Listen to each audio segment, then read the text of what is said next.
kick to the gut. I like it. Hey, it's a brand new week. It's a brand new Monday. You know what that means. It's Mister Young. And it's Foreign in the building. What's Mr. up? Young, I need to start off with an apology, bro. Why? Apologizations, bro. Hey, family is important. Coming from an English writer, but sure. Yeah. No, bro, I'm so sorry, man, about Saturday. And I'm so sorry to all the GrappleMax people. I was really looking forward to the show. But Hari Raya month is not over yet, bro. Not yet, bro. So she had to go for visiting. So I hope you guys forgive me. Right off the bat, let's get it out of the way. Bro, like Vin Diesel said, family. Yes. Family comes first. So we totally get it. Yes, absolutely. I hope you enjoyed your weekend, though. I certainly enjoyed my weekend, and I can't wait to tell you all about what went down, what happened at the projector, aka former Siam Tiu. Yeah, bro. I'm also gonna be like one of your viewers today. Yeah. So it's like story time with Mr. Young, man. I'm looking forward to hearing everything they have to tell me about the day. But the crazy thing is today's episode is so jam-packed. So if you are in chat, please drop by and say hi. Edison, what's up? Hey, OG, my man, always good to see you, friend. If you're listening to this on the podcast, of course, you're like, what live chat? We do the show live on Facebook. Not Facebook, YouTube. See, I'm streaming on too many platforms. I don't know what platform I'm on anymore, bro. Bro, I saw your IG story, bro. You are like Marvel, bro. Got too many, shows coming out, on your week. Bro, I'm streaming on Twitch, on Facebook, on YouTube. What's next? Instagram and TikTok. Let's go. Come, I conquer all the streaming platforms. Let's go. Mr. Young, you are a true content creator. That's a true respect right there. Respect. Bro, I have no time for this shit. That's the problem. Anyway. Okay. Sean Rake, it's good to see you. It was good to see you at the event as well. Div Royalty, hello. Trickster, hello. I feel like because, it's been so long, I had to go and catch up with everybody. I didn't get to say hello to everybody there at the GrappleMax event. If I missed you, I'm sorry, but just know that I had as much fun as you did. First of all, Mr. Young, were you being a rock star, bro? You came fashionably late and then you left fashionably early. No lah, bro. What are you talking about? I came before the first bell, obviously. I got to chat with Sam C, who put together this whole thing, right? Our lovely local comedian / Twitch streamer. And then I stuck around after to chat with everybody, and I got a bit of inside scoop. Nice. Okay, now, I can't wait for that. Now Greg, if Greg is listening, he's shaking because Alamak, he's like, what did I tell Mr. Young that wasn't supposed to be said? Bro, are you gonna be a Dave Meltzer and leak information unnecessarily? No, bro. No leaks here. I have a plug. Wait, that sounds so wrong. I'm plugged up. No leaks. Okay. Don't ask me where the plug is. Before that, I do not know whether he's in the chat, but you came to the show with one of our listeners, right? Yes, Sam, aka Tovakin. Yes, I hope he's here, but I don't think he is yet, right? Yeah, he usually drops in a bit later. He's probably out having his lunch. So if you're joining us right now, having lunch and all that, thank you. We appreciate it. Irvin, Joseph, Trickster says, Mr. Young dancing like the XMM on TikTok, the Xiao Mimi. I cannot, bro. I need to find a gimmick. There are actually a lot of quote-unquote older gentlemen dancing on TikTok, and they become viral sensations because they're all uncle and dancing. That would be me. That would be me. Bro, you got an advantage, bro. Nobody knows your age unless... You see, then, we have a bit of a lag situation. Of course, it wouldn't be a proper stream without a bit of lag. I think it's an internet situation. Yo, what's up, Shadow? It's good to see you as well. Okay, I think we have you back. Wait, hold on. Okay, I can see you. Foreign is moving, yes. See me? You can see me? Okay, good. Uncle Raymond, sorry, is that... clearly... Trickster, is Uncle Raymond the guy who dances at MRT stations? Is that the one? And then he got a very specific set of music one. Oh, yes, I saw. It's like all over social media, bro. Yes. So I could be the next Uncle Raymond. I just have to, wait until I'm 10 years older and I go bald. Because I'm getting there already. Check out the 5 head. And we'll get there, bro. We'll get there. Oh, bro. Okay, bro. Come on. You're forever young at heart. And as a young at heart guy, wrestling, bro, is all about wrestling right now. Let's go. I love it. I love how Foreign just put us back on track as he sips out of his McDonald's cup. Bro, you're making me thirsty and not in that kind of thirst. Like a legitimately thirsty. It's too hot. Okay. Bro, hot day. Zero sugar, zero Coke sugar. Coke zero sugar, whatever. Hey, bro, I was telling Tovakin, our friend, because I ordered a Coke at the event. Like old school proper Coke. I cannot do the Coke Zero because if you're going to sin, might as well sin properly. This is what I think. Because and chat, back me up on this. All the zero stuff, like there's Coke Zero, Sprite Zero, H2O Zero also have no sugar, but they have this artificial sugar, right? The artificial sugar leaves a very weird aftertaste. I don't know if you feel that way as well. It's like eating brown rice, bro. Like after a while, you kind of get used to it, you know? Really? Like I like brown rice. I like brown rice. Don't get me wrong, but there's this weird aftertaste that comes with the fake sugar. That's like, well, you know, at the end of the day, it's what you choose what you put inside your body, lah, bro. True, that is true. You are what you eat. Trickster says same power as the LHL Cup. Foreign, you need to speak a different language already. LHL Cup. What's going on? Lee Hsien Loong Cup lah. You know, every time he makes announcements, he drink the cup, then he change language. Okay. Ni hao ma. That's what I know. Thanks, bro. Thanks. See, it works. Yes, Ramus agrees. Weird aftertaste. Yes. And Trickster agrees as well. See, I'm not the only one. Anyway, sorry. We are buying time because you're waiting for more people to go and join. No. I know there's the chat is jumping already. It's just like I feel like we need to share a little bit more about our lives and connect. You know, so not all just about wrestling. We have very varied lives, I feel. Yes. And once in a while on the podcast, we're gonna bring that out as well. Yeah, and for those who don't know, right, we do also have a Discord community, and I want you to tell us like how actually we got Samuel Toverkin to come or to be your +1 for the show. Yeah, so we basically ran a little fastest fingers first thing on our Discord, and well, he had the fastest fingers, that's why Toverkin joined us at our very cool booth. And I have to say, first and foremost, right, the projector is supposed to be like, the projector lah, like it's an artsy place. They show artsy films. There's a DJ set on the outside, but I don't know what maybe they cleared out quite a bit of the seats in there. So you had the screen. So the screen was like the Titantron. Wow. Yeah. Okay. Yeah. A Titantron at a GrappleMax event, right? It's crazy times, right? And then the big old mat right in the middle. And then I saw two, like, the cinema seats. Yeah. There were two cinema seats just randomly there. I was like, why are there two cinema seats there? Did they could they not remove it or something? And then I realized the cinema seats were facing the other way, opposite from the screen. So I'm like, okay, must be they put on purpose. Then, I found out later why. It's part of the storyline. Okay, wait. Yeah. But first of all, very cool venue. Yes. Very unexpected venue for a wrestling show. But from what you're saying, it actually fits, huh? It does, yeah. And kudos to Sam C for having the vision to sort of put that together, right? And like I said, the vibe and everything is cool, it's very intimate. And of course, with the VIP lounge area, it's like, it really felt like a subdue a bit. Like, you have your private booths, then you see a show, But okay, that aside, let's get down to it proper, all right? And okay. Yes. Before we do that, though, let me just mention what else we're going to talk about here today. SPW's doing their big event, Homecoming, on Friday evening. Foreign will be there for that one. Unfortunately, I have prior engagements, so my brother, you will have to helm that one and hold up the review for that, okay? It's okay, bro. You tag me in, you tag out, bro. It's all good. Yeah. You take the hot tag and you're going in hot, okay? We got AEW Double or Nothing to preview as well.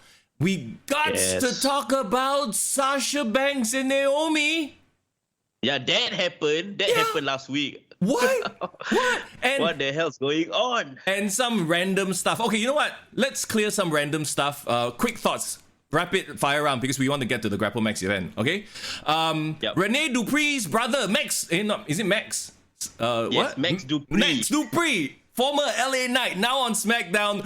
What did you think? Oh man, I heard some rumblings that he's gonna do like some modeling agency gimmick, right? Yeah. I was really like, okay lah, something for it to get in. But then he changed the name again. Are you surprised though? This is WWE, right? NXT, bro, not canon. I know him from 2 names ago, bro. Eli Drake was my guy. Sure. Impact, NWA. And then when he went to LA Knight, it took me a while to get used to it. So I don't know. I mean, I don't know. I don't think Max Dupree is a bad name. But it's like hard lah, bro. It's like watching Moon Knight, You must remember all the multiple characters, disorders. Cannot say. Maybe, this is the way for Rene Dupree to come back to the WWE. This one, my brother. Do another brother angle. How about that? Ken Owens, Kevin Owens, and- Elias. Hey, oh my god. Rene Dupree had the body for it as well. He can totally be a male model. Rene Dupree, and then Yeah. he can be a French male model. Then you got what's his face? Remember he brought his French Fifi. Yeah. His dog. Yes, exactly. Yeah. This is, bro. I'm telling you, this is foreshadowing the return of Rene Dupree.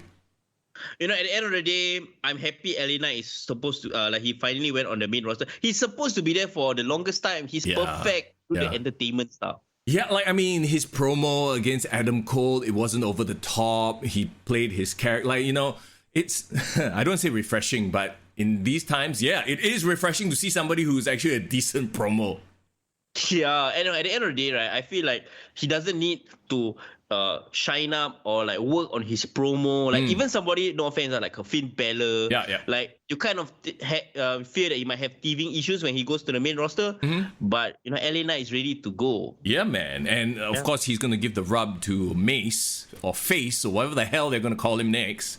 Yeah, so I'm guessing Mace gonna take out his mask and it's gonna look like a hot black male model. He removed the mask already. Long time on the dark matches lah. That's where they've been testing this shit out, you know?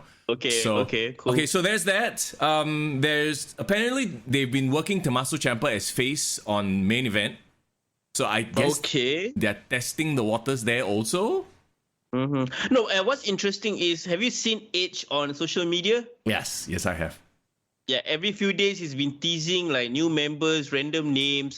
He's playing the game lah with the fans. He's basically posting photos on Instagram of other wrestlers, trying to hint as if like they are going to join Judgment Day. Like that. He posted Paige. He posted Corey Graves. Yeah. Can you imagine if Corey Graves was the next member of Judgment Day? Very unexpected, but he's cleared, right? Technically this year. I think Corey Graves would be a huge loss if they removed him from the commentary table. If it's just Jimmy Smits and Byron Saxton, no disrespect to them, I think they do a great job, but it's like... incomplete. Yeah, it'd be like you have the fried rice, but nothing else. No egg, no meat, nothing, you know? They are a bit too plain. As a fried rice lover, you know, I like Raw's commentary now. Like when Samoa Joe left, I felt like it was a hole.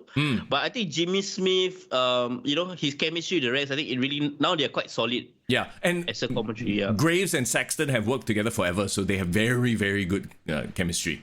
Yeah. So for WWE, right, the commentary is not the problem right now. So that's good. That's cleared up. The problem is people are so unhappy that they walk out. Well, I mean, do you want to get into that now? The Sasha Banks name? Okay, we're gonna get into that. Yeah.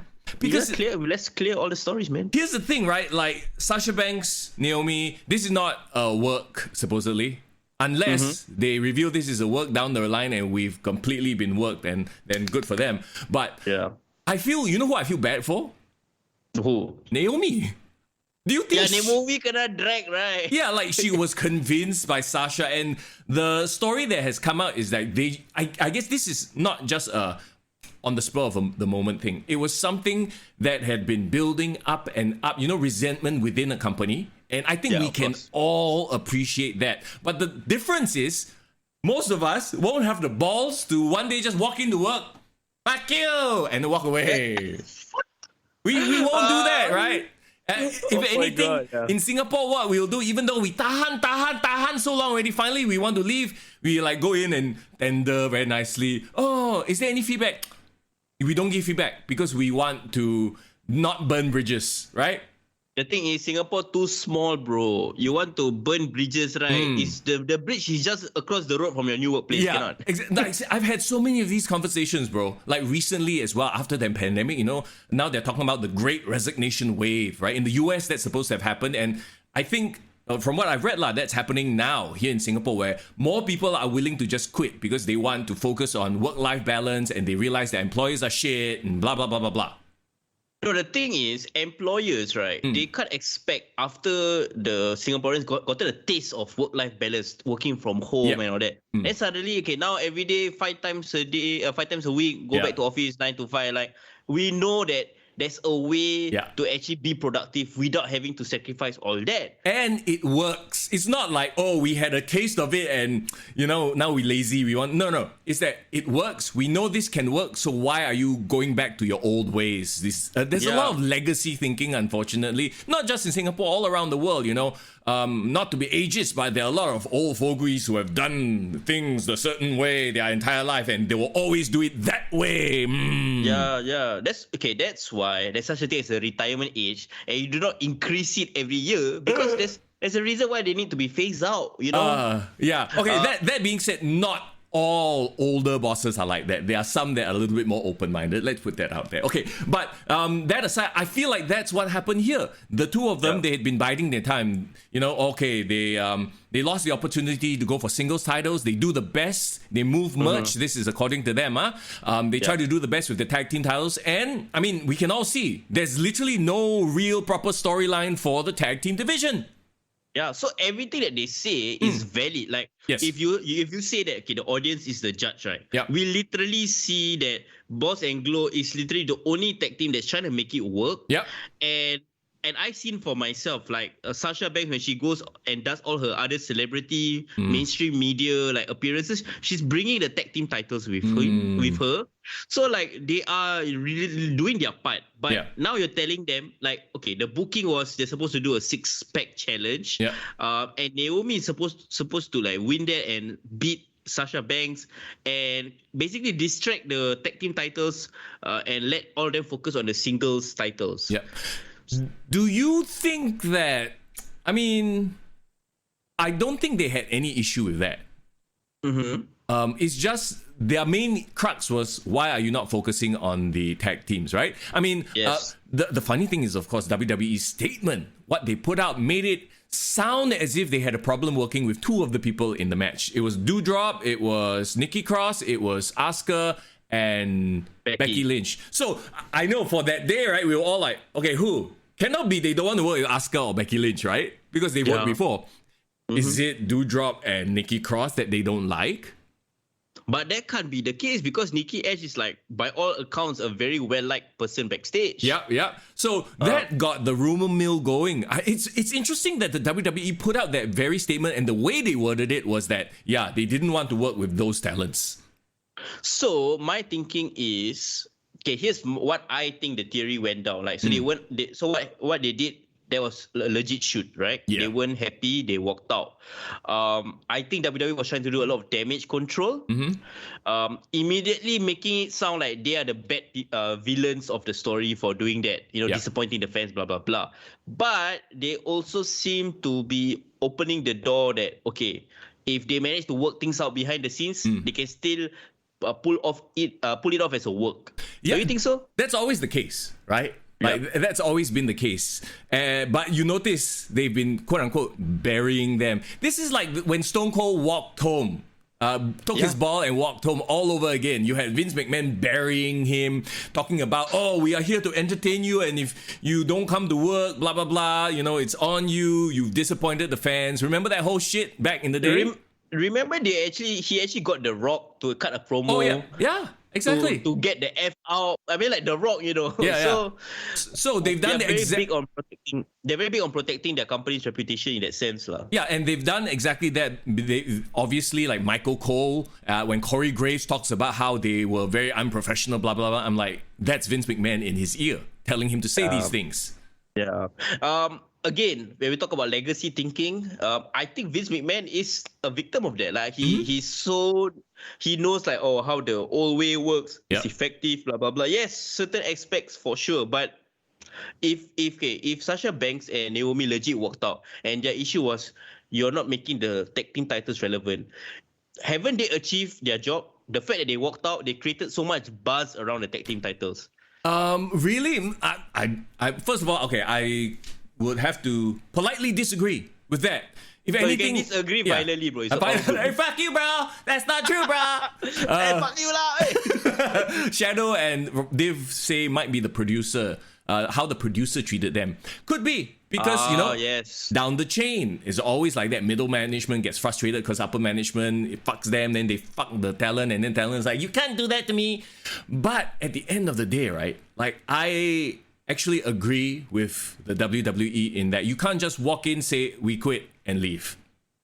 You know, like you can't just do that. Like as much shit as I go through at work, we all go through at work. At the end of the day, you have to be professional about it and do your thing. And then after that, if really cannot make it, say, okay, you know what, this is not working out. We are going to relinquish the titles. We ask for our release. If they won't give the release, then okay, fine, walk out. But it feels like, you know, they did this big dramatic thing. And like for Sasha Banks, right, I think it's kind of okay because she has all these other things, which she got because of the WWE. Let's not forget. Naomi is the one, going back to why I think the very poor thing for Naomi is like, she doesn't have that clout. She doesn't have that like, oh, I'm a huge star. Like, I mean, she is a star at some level, but not at Sasha Banks' level, right? Yeah. Again, Sasha Banks, I feel she a bit double-edged sword. Yes. She has the clout, but she also now has the reputation for a bit only walk out. You know, not happy a bit walk out. You know, so like there's a part of like the WWE management probably like fuck this girl cannot lah, let her go lah. You know, like probably some of them are like that. But when you talk about the management, I actually listened in on the Busted Open Radio podcast like this past week, and do you know who was on the show? Who? Road Dogg. Oh, okay. Yeah, so Road Dogg is no longer in the WWE as a producer, but he was a producer, right? Yep. And he actually had like some mean things to say about them. Like he was technically siding with WWE, and I think he's looking at it from a producer's point of view. So he was defending the producers and saying that like, remember there was some report that one of the producers said like, fix your attitude. Yep. Something like that. So he basically echoed that sentiment and said that Sasha Banks and Naomi, they were being really unprofessional and disrespectful. No matter whatever the issue, the fact that they let it go up to that point is on them. Yep. Yeah, no, I agree. Irvin says there's a whole team supporting the show, so they sabotage the producers, the marketing people. Yeah, exactly. It trickles down, right? So everything gets affected. So, but bringing back to it, Shadow says Naomi, she has the bloodline, so maybe she doesn't have to worry too much. Yeah, but didn't you see some of the reports that apparently Sasha Banks unfollowed a whole bunch of people, including the Roman Reigns, like the Usos. Yeah. You know, so it's literally she's alienating herself from the rest as well. All elite lah, let's go. Or she's just gonna do more Hollywood stuff. I mean, like I've said before, she's stayed away from WWE so many different times. Honestly, if she leaves one more time, I'm like, okay lah, whatever lah, you know. She's done, essentially, you know what she did? She's done a Cody, bro. Leave for so many projects already, Yeah. Hey, maybe she's like, hey, this Cody thing works, let's try it out. I go to AEW for a bit, become their champion, then WWE will be forced to put me in the main event. Bro, come on, bro. Like, if AEW managed to get Sasha Banks, like, that's like the biggest defection that they can get for their women's roster. It is so... But you know what will happen, right? She'll go there and then she'll start jobbing. No, she will go there, so much heat, so much momentum, and then 2 weeks later, Dark Elevation, headlined by Sasha Banks. Yeah, it's tough. Okay, but to put a bow on the whole situation, I feel like WWE will probably continue do the tag team tournament, blah blah blah. If they are smart, if they can mend the bridges, because this now is on to WWE, because I know they're gonna be very petty. They're gonna expect them to apologize, blah blah blah. For sure. So somebody needs to compromise on either side lah. So it'll be Naomi lah. Naomi can say sorry for everybody, and then Sasha, save face. Naomi is like, okay lah, I still want the job here. My husband works here.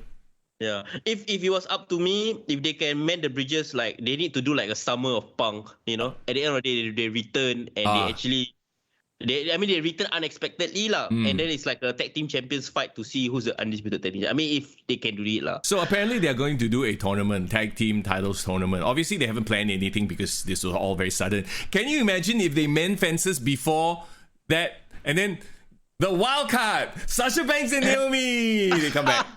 Yes, yeah. I love if that happens. Yeah, but honestly, like bro, legit question. Is there enough women in the roster to form like a tournament for a tag team? There are, it's just they don't give them enough time to do anything with it. Because let's be honest, if you have a situation where you have champions going back and forth on both shows, there are more than enough. What? They have. Bro, bring up Toxic Attraction. Let's go. Ooh, then NXT won't have. Actually, I don't care. I don't watch NXT anymore. Okay, one more WWE thing. Let's talk about the Bloodline holding all the titles except for the mid-card titles, of course. I know the marks are like, oh no, cry. But that's the whole point, right? Is to make them the most dominant faction. I actually enjoyed, for the first time in a long time, I enjoyed the hell out of SmackDown. I know why, and I watched the entire show, so I understand. We've talked about this before. It's that idea of there's one plot line, start, end, bookend the whole show, and everything sort of, yes, there's other stuff in between, but they weave it back and forth. So you had a bit of Riddle and RKO, backstage promo. You had, the Usos. You had Sami Zayn wearing the freaking Bloodline shirt. So there were a few references, but it was always, the whole show was always about that very moment. Maybe building up to the main event, right? Yeah. Like, maybe the tag team titles aren't prestigious enough. That's why they saved this for SmackDown instead of a pay-per-view or premium live event. What do you think? But that's on them. They didn't make it prestigious, because I feel like this match should have easily, main evented Backlash. Yeah, or a lesser pay-per-view down the road. Yeah. Unless maybe what they're doing or they're trying to do, and this is an early prediction for Hell in a Cell. Don't you think RK Bro and versus Usos in a tag team Hell in a Cell is pretty dope? Yeah. Usos have done a Hell in a Cell before, haven't they? Against New Day. Yes, they've done it against New Day. So I feel like if that is the payoff for this, then I'm fine. I'm fine with them making Backlash like a throwaway. But even Backlash as a throwaway was actually a good show. Right. Matches wise, right? Okay, so then question, if they go into Hell in a Cell for the titles, are they going in for the unified titles, the undisputed titles, or are they going to split the... Like, what is... So the interesting... Want to win back. Yeah, the interesting thing now is, how are the titles going to be defended? Is it like a Becky Lynch situation where she lose one and then she still has the other? Or are they going to package it as a whole? This is the undisputed championship like Chris Jericho when he first won. I prefer if honestly, right, I prefer if Usos retain the titles. They will challenge for the unified, but Usos still retain. And that leads to RK Bro breaking up, because I feel like maybe they don't break up, but you saw some of the rumors that Riddle and Randy is going to challenge for the world title next. Oh, okay. So it makes sense, right? This lines up like potential opponents and credible opponents for Roman Reigns as well before Drew McIntyre. Yeah. Because like my thinking is again, Roman Reigns kind of like squash the match, like threw the match out on SmackDown, right, and led them to the Usos to winning the titles. Imagine Roman Reigns interferes again in their Hell in a Cell rematch. Right. Then probably Riddle or Randy will like, screw this guy, I'm going to challenge him for the title. So he basically go to the main boss. Can you imagine if that happens, right? For example, we go with that route, and then at Hell in a at Money in the Bank, we have this mega match where we have Riddle, Randy, Cody, Seth, Drew. Like all these potential opponents, and that will make the Money in the Bank like very, very tasty, would it not? Yeah, and the best part is they've actually built momentum behind these wrestlers. So when they go for the title, it's not going to be like a bunch of random people that they just put in. Everyone has a story going into it. Everyone has a motivation to go after Roman Reigns. Ooh, I'm actually like, all of a sudden, just talking about it, I'm getting tingles. I'm like, okay. Like Seth and Roman, built-in storyline. Shield, right? Makes sense. Cody, obviously on the rise. They want to push him there. Then you got Drew, you got... Randy and Riddle. Bro, that's your that's your Money in the Bank main event. Yeah, all settled really. And the best part is I feel like right now, the best thing that they did with RK Bro was pushing the tag team titles. Not only did they become so over as a team, they elevated the tag team scene. And I think if they were to break up, they're going to be bigger stars. Riddle is going to be a main star as a single star. The problem is though, you say that, right? And then it's like, have they really made the tag team scene though? Because like after a while, like you've seen every permutation on Raw already. Okay, Alpha Academy. Okay, Montez, the Street Profits. It's the same old. But one thing you can't deny is RK Bro is now must-see television for Raw. Like if I go Raw, I want to see whatever RK Bro does. Yeah. So you can't deny that to a certain extent, lah. Bro, how are USA Network executives feeling right now? Is my question. Oh man. Okay, first of all, the fact that they can let a lot of 420 references slide, right? I think they are kind of opening things up. But that's just content. Now we're talking about the big money, like the big stars. You have no championships on Raw except for the US title. Who the hell is the US champ even? Theory, brother. Oh, Theory. Okay, you got Theory and you got Ricochet on the other side. Like, other than that, you have no championships. What the hell? USA Network is jumping up and down, bro.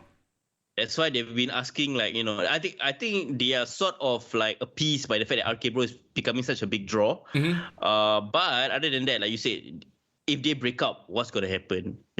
Where are the rest of the stars? Yeah, it's gonna be interesting times. I'm actually very excited to see what happens based off of this one. Like, so right now, actually, it's quite a good spot that they find themselves in, right? You have your Destroyer faction with all the titles and all these upcoming people to challenge for it. So I'm like, okay, I see some potential as we lead into the next one. The next big one, of course, is SummerSlam, right? Bro, we got 2 new tag teams on the rise, bro. Just about to start forming up. Who? Well, we have an alliance with former Bullet Club members. On one side. Right. We have the actual Judgment Day. Yeah. I think they if they're going to recruit another guy with Damian Priest, that's a tag team for you. Imagine if Judgment Day challenges the Bloodline at Survivor Series or something. So Judgment Day becomes the destroying, all-encompassing faction on Raw, and Bloodline dominates SmackDown, and at some point they collide. Ooh. And knowing Edge, they're not gonna fuck around with Edge's storyline. They're not gonna make Judgment Day a jobber faction by the end of the year.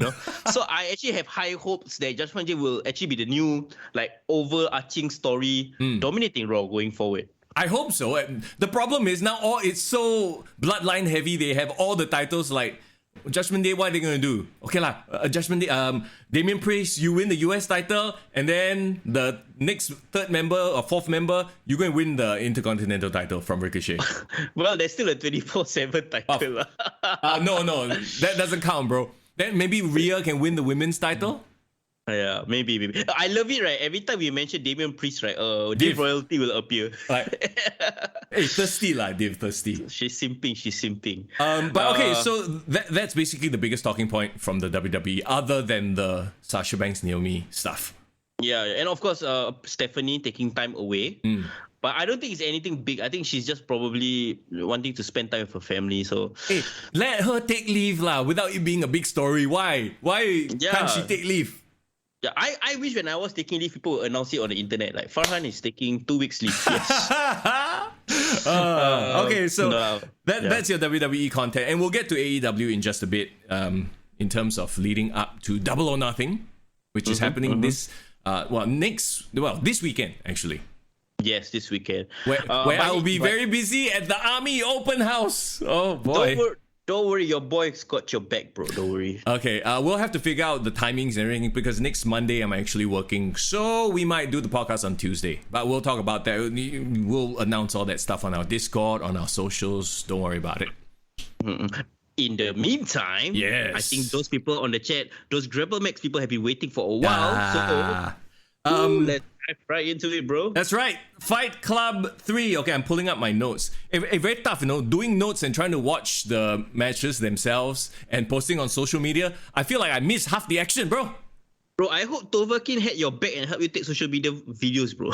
No, I basically took all the videos myself. Ayo, so you really let him enjoy as a fan, such a good host. Yes.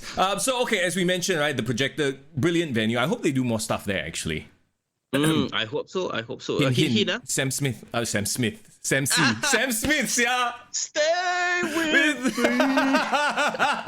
Oh, please let him know I called him Sam Smith. Okay, Sam C. Please, he can be the Tony Khan.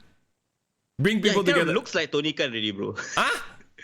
You got okay. the Tony Khan vibes already. Bro. I don't know Anyway, about that. continue. I don't know about that. Continue. So, okay, we have the traditional GrappleMax. All the wrestlers come out and, line up in the mat. I missed that as well because of the pandemic. They can't have everybody stuck together a few months ago, right? Yeah. Honestly, I think that, GrappleMax should really kind of diversify their shows. Do a few match shows, do a few ring shows. Don't you think so? It's interesting that you said that because I feel like, and talking to Greg as well, they are experimenting on trying different things, expanding their content, as it were. So it's not all just about the, like great technical matches. Of course, you can always expect that from them, but also maybe a little, as Chris Jericho would put it, sports entertainment. I mean, why not? Why not? They got the clout. They got the fan support. I think we trust their philosophy as well. So why not? I think so too. So, okay, kicking things off. And this was the weird thing because remember last episode, I was like, okay, the stuff that happens here, not canon because this is like a separate show, Forbidden Door show, right? And then Greg was like, actually, can be considered canon. I'm like, oh, so they are. Because the first thing I realized when Prabhu and Sean P came out, I'm like, from the streets. Wait, hold on. So, like, it literally said on the big Titantron, from the streets. Prabhu and Sean P coming out in, like, the floral shirts, the long button shirts, but showing off their chests. And they're from the streets. They look good in that presentation, bro. They did. But we are used to Prabhu being, like, the smiley, like, wearing the GrappleMax t-shirt. So I was like, what? Wait, hold on. Did we just see a repackage? Okay, first of all, right, before all that, right, how does the Titantron add to the effects? Like, how did it help to their presentation as wrestlers? I mean, it's always interesting because the Titantron shows up first. You see a name or you see a graphic first, then they come out, right? So it sort of gives people like and when you see from the streets, you immediately can kind of get an implication. Okay, this is their character. If you had no idea, so they are street thugs, I guess. So what? Who was the one that designed that? Do you know? I'm not very sure. No. Oh, actually, no. I do know. I don't know if we should be saying who designed this and that, lah. Keep kayfabe a bit. You know what I'm saying? Kayfabe. But shout out to the graphic designer. Anyway. Okay, get it. Prabhu and Sean P from the streets versus Jose. Is it Joses? Sorry, I autocorrect. I was like, where got one Jose one? Joses and Jordan. There we go. The double J's. Double J security, right? Yeah. So it was interesting to see Prabhu and Sean being the clear heels. Like, okay, Sean, like, I'm like, oh, he's quite natural at this. Remember Sean? Remember Sean? Yeah, yes. He did the debut match, right? Yeah. The previous time? Yeah, so, and I remember distinctly saying this is not the first time he's done this, but, GrappleMax is all about paying your dues and going through the levels. So it's good to see him in there working with Prabhu, actually. Yeah. Because this is kind of a different style of Prabhu. Instead of being the smiley teddy bear that we know him to be, he's out there being all heelish and flipping off the crowd and stuff like that. And he really played into it. I loved it. Because there was this spot, and I put this on my Insta story where he was chopping the fella, Joses, poor Joses. Doing the chest slap and everything. And then the crowd was like, one more. And he was like, fuck you all, I don't want to give you what you want. So it's like heel 101, right? Yeah, typical heel. So nice. He's embracing his heelish side, as it were. Jordan, of course, on the other side, we all know and remember Jordan, the Oppa. K-pop style, right? Yeah, bringing the heat, girls go wild. I mean, it's right there. Wait. There are girls in the audience, I hope. Walao, of course lah. Okay, of course. Just checking. My only thing was, okay, so what is the connection between Jordan and Joses? You know what I mean? Because the previous time we saw Joses, he was in like the singlet, wrestling singlet. So this time he also had sort of like a wrestling singlet. So I'm like, are you like the quieter best friend, or you like the handsome guy always has one good friend? Is that what this is? So you haven't really figured out their character yet, lah. What they bring to the table. Yeah, I mean, but this we know, as far as GrappleMax is concerned, you have to go through the levels before you fully develop your character. Anyway, okay. I think that maybe Joses is in that transition where he's trying to find his character, and therefore he's like, okay, we try you with Jordan this time. Maybe next time we will try you with somebody else and see what clicks, what works. And also, like, Joses and Jordan is, like, I would say, one of the newer members of GrappleMax because pre-pandemic, they weren't there yet, right? So So like our familiarity with them is not as strong as probably somebody like Prabhu. So they will still have to do a bit more work to build the connection with the audience. But that's why they are there, right? Yeah. And that's the whole point of events like to get in the reps and to see, like, you know, we talk about main event and the dark matches is to see what works. Yeah, that's true. So yeah, I'm not gonna go too hard on that and be like, oh, who are you? What's your character? It's so unclear, because it is what it is, right? So overall, who won? Okay, so it was a fun match. There were a few moments of miscommunication, can tell. I mean, to you know, someone like myself, I've watched this a long time, but that's fine. Maybe it was a bit of nerves and whatnot. But Jordan, of course, you got to start off with a nice babyface win, right? The Oppa, his I don't know if it's his finisher but he got him in, like, you know, he traps the arm like this. Oh yeah, like chicken wing. Like a chicken. No, he holds the arms back and then X kick to the head. Oh, it looked nice. Wow. It looked like a pretty badass finisher. I don't know if it's the right finisher for a high flyer like himself, but hey, it looked cool, so whatever.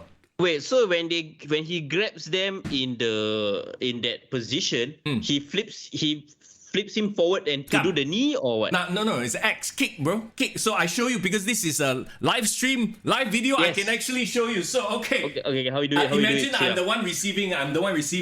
So he stands behind me and he holds my arms like that. Yeah. And I'm sitting down. Oh my god, it's twerking. This is Mister Young OnlyFans, bro. So can you still see me?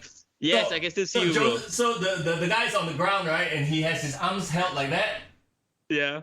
And then X kick Oh, so he X kick from the back lah. Yeah, back to the top of the head.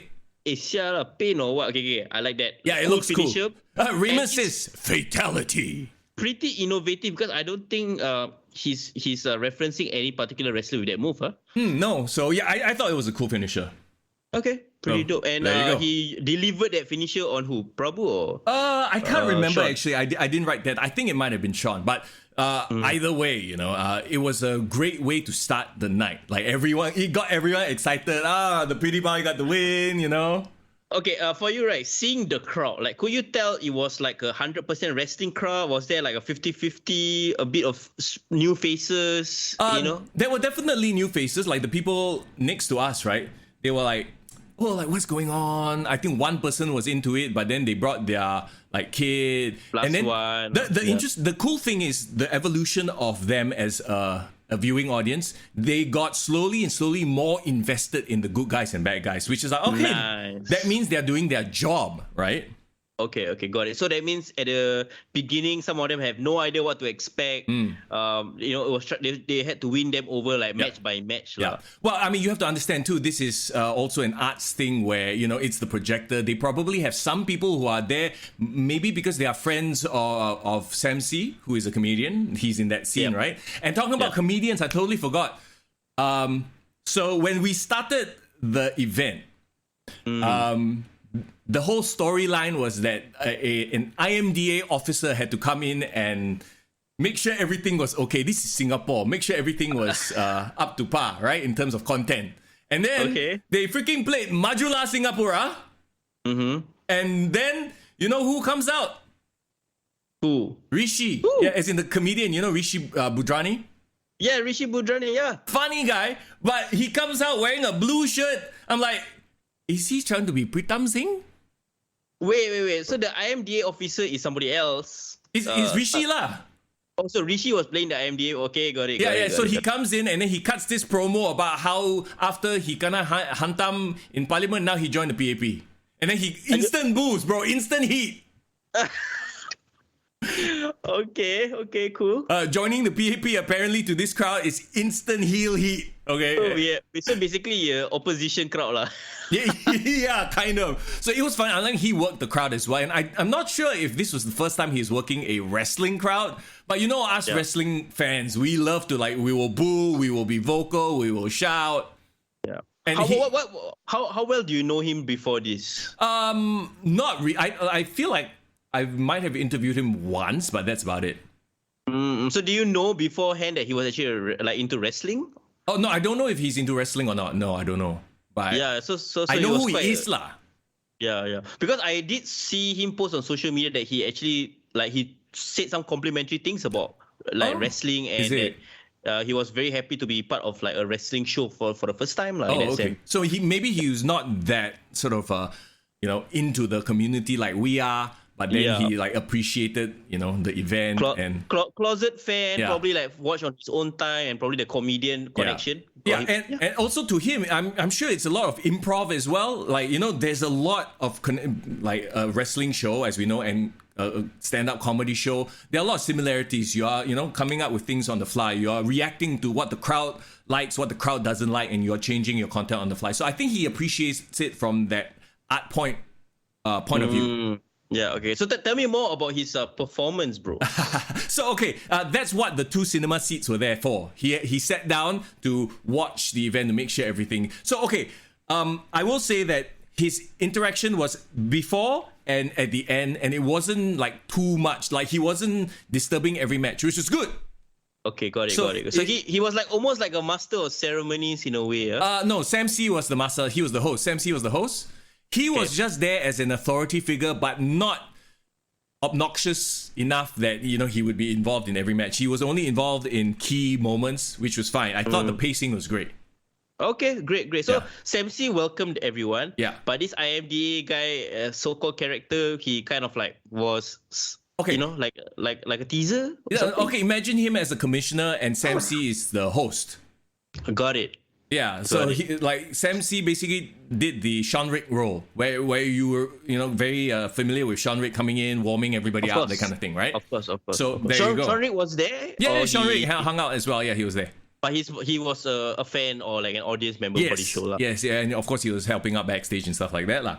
So okay, anyway, all that aside, that we framed that up nicely for you. Let's move on to the next match, which is Crypto Bro versus Wonder Boy. So immediately you have the Malaysia versus Singapore setup, which is perfect. Like Wonder Boy comes out, and this is a joke or a heel tactic as old as time when it comes to Malaysia versus Singapore. The first thing he does, he eat chewing gum, and then he, ultimate heel move. He take the rapper and drop on the floor. Oh, he littering. So he healed it up, and you know what they say, as if you have a really good strong heel, the face doesn't really need to do much, because people just want the heel to get his ass kicked. So I'm guessing, Lady Killer, formerly known as Lady Killer, he's the one playing the de facto face, even though technically his character is supposed to be like this arrogant, confident guy, right? See, but he's kind of moved on from that, so he's like more flashy. He has like the flashier moves, right? Yes, of course. More like quote unquote cruiser moves. So yeah, he's now the Crypto Bro. I like how you posted on IG story, bro. He said like crypto might be going down now, but he's still doing well. He's still winning fans. No, he actually said that live. Like, hey, I can't remember what he said, but he's like, hey, not doing well, or something about that. He referenced the fact that the crypto market is in the shit right now. Yeah. Got it. Well, hey, what's up, Zan Hassan? Hi, bro. Yeah. We're talking about Fight Club 3, courtesy of Mr. Sam C, as well as GrappleMax, putting together an amazing show. Okay, so, and I apologize, I did not catch the name of Wonder Boy's lackey character.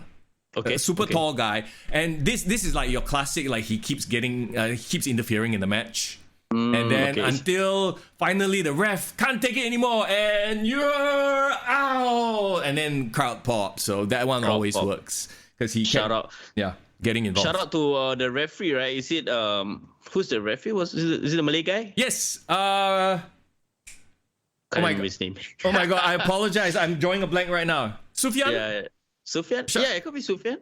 I know. I think it's Sufyan. I think it's Sufyan. Yeah, I think so too. Anyway, put us on the spot. Alamak. Now he's gonna message us. Sad, bro. Why you don't remember me, bro? Don't worry. The chat will correct us. Trickster says the guy is Miles. Okay, Miles was the bad guy.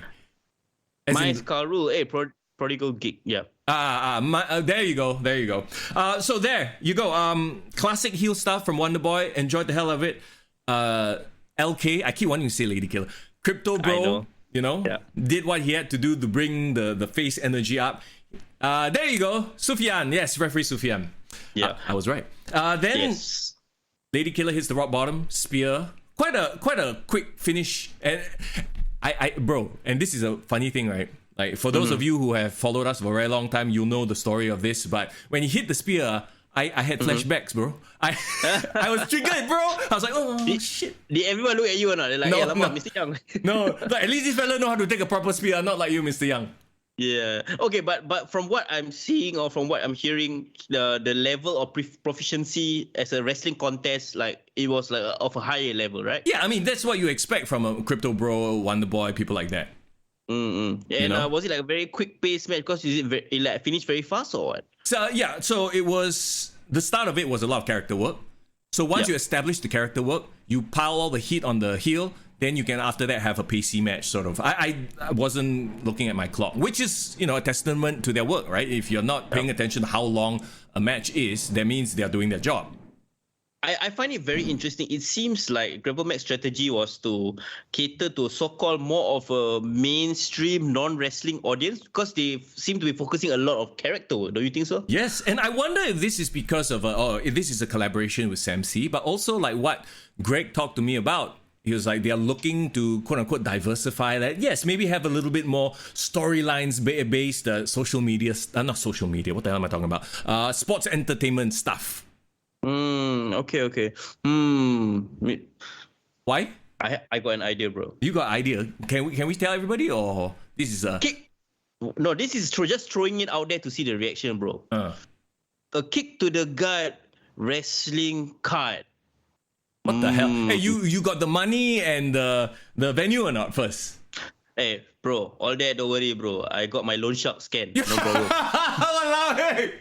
No, but I think the fact that Sam C working with them has opened so many doors. I feel like that's what GrappleMax is all about. They're big on collaboration. They're very open-minded when it comes to working whoever that is really will benefit the wrestling scene. Yep. And and that's how we actually even became friends with all of them in the first place. Because when we started this podcast, like I remember Greg, Lady Killer, they were one of the first few people who actually DM us and say, hey, anyway, we can support you guys and all that. It would be great. So like, I feel that's their modus operandi, collaboration. Speaking of collaboration, it was interesting because there were a lot of familiar faces from the wrestling community there. I saw the Eurasian Dragon. I talked to him for a little bit. Yeah, okay. He was there. We obviously will be talking to him soon about Ring of Rebirth, right? And what that's all about. I chatted with Mighty. He was there. Trickster. Wait, was Trickster there? I feel like I didn't. Bro, you better make sure you know whether Trickster is there. He's in the chat, bro. I know. That's like, no, I know I didn't talk to you, but I can't remember if I saw you there, Trickster. Please let me know. And a lot of other people from all the other promotions as well. I had a little conversation with our old friend, the good doctor. Oh, Dr. Go was there. Huh? Yes, he was there as well. So I was like, okay, this is truly a Forbidden Door multiverse event. Yeah, no, I like it. I think it's because wrestling shows are starting up again. I think everyone's coming together to be more supportive of each other. I'm gonna bug Sam C about this. Hey, next event when, bro? And maybe one day, who knows, we get a proper Forbidden Door promotion versus promotion match. I think there is an appetite for that, for sure. I feel like we are getting as closer to it than ever before. Yeah, I feel so. Okay, shall we continue? Yes, we shall. He said physically, Trickster was not there. Okay, his spirit was there. Ken, I felt your spirit, bro. Felt it very strong. Inglorious versus Sean and YC. Okay. This was a lot of fun because I didn't even realize this match was like 20 minutes. Really? Wow. But like I said, testament to the fact that it was so much fun. There was a lot of back and forth. I mean, it is to be expected because you have Gregory, you have Hotshot, and you have YC and Sean, right? YC and Sean would be considered like the newer ones. Yeah. Haven't we seen this match before? Didn't they book the exact same match from the previous show? Might be a different combination. I don't know if Sean was in that match. Also, I remember it was Greg and Hotshot. Versus... And then... was it YC? Yeah, YC, right? YC was definitely there. So they've had... Or maybe they're just used to working together. So okay, put them together for a match. Yeah, maybe they're doing a run of matches together, a series of matches, So you can always count on Greg to bring the technical excellence, and you can tell it's rubbing off on Wilson. And Wilson has, I feel like even more heel sort of tendencies than Greg. Like he's the younger one, so he does the cocky, like, yeah, I'm full of myself. I know I'm good, shit, and it shows. He's exuding it. And when we talk about people playing their roles versus being their roles, it's like, oh shit. Yeah, I think it's quite clear. Every time we talk on the podcast, we always call him like the Randy Orton of GrappleMax. But I feel like I think we need to update that reference a bit more, bro. Okay. I think he's like the Austin Theory of GrappleMax, bro. right. Oh, I did notice something. The crawling to the side of the mat to break a submission spot. Yeah. Or like you crawling in for a hard tag, right? I feel like maybe it doesn't work so well in a mat that's small. Because it's like, I feel like you just need to take one step, can touch, really.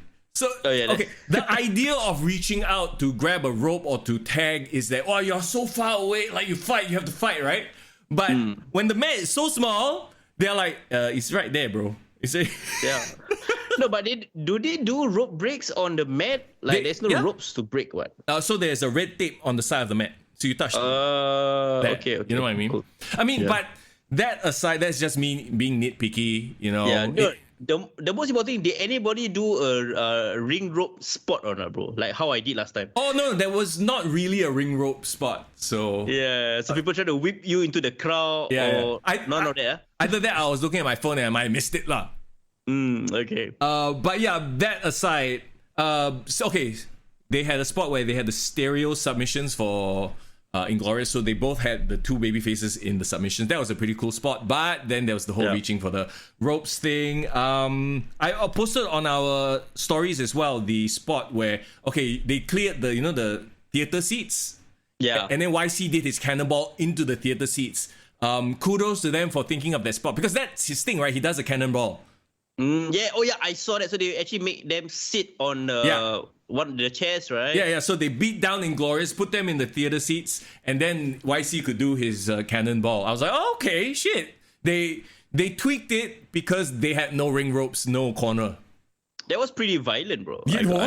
I must say. It was. But you see, it wasn't too crazy. Like, you know the shit I always go on about with AEW. Like, every match got table, every match got chair. Like, this is like one out of the past couple of matches. So I was like, okay, I can take that. It's not overkill, right?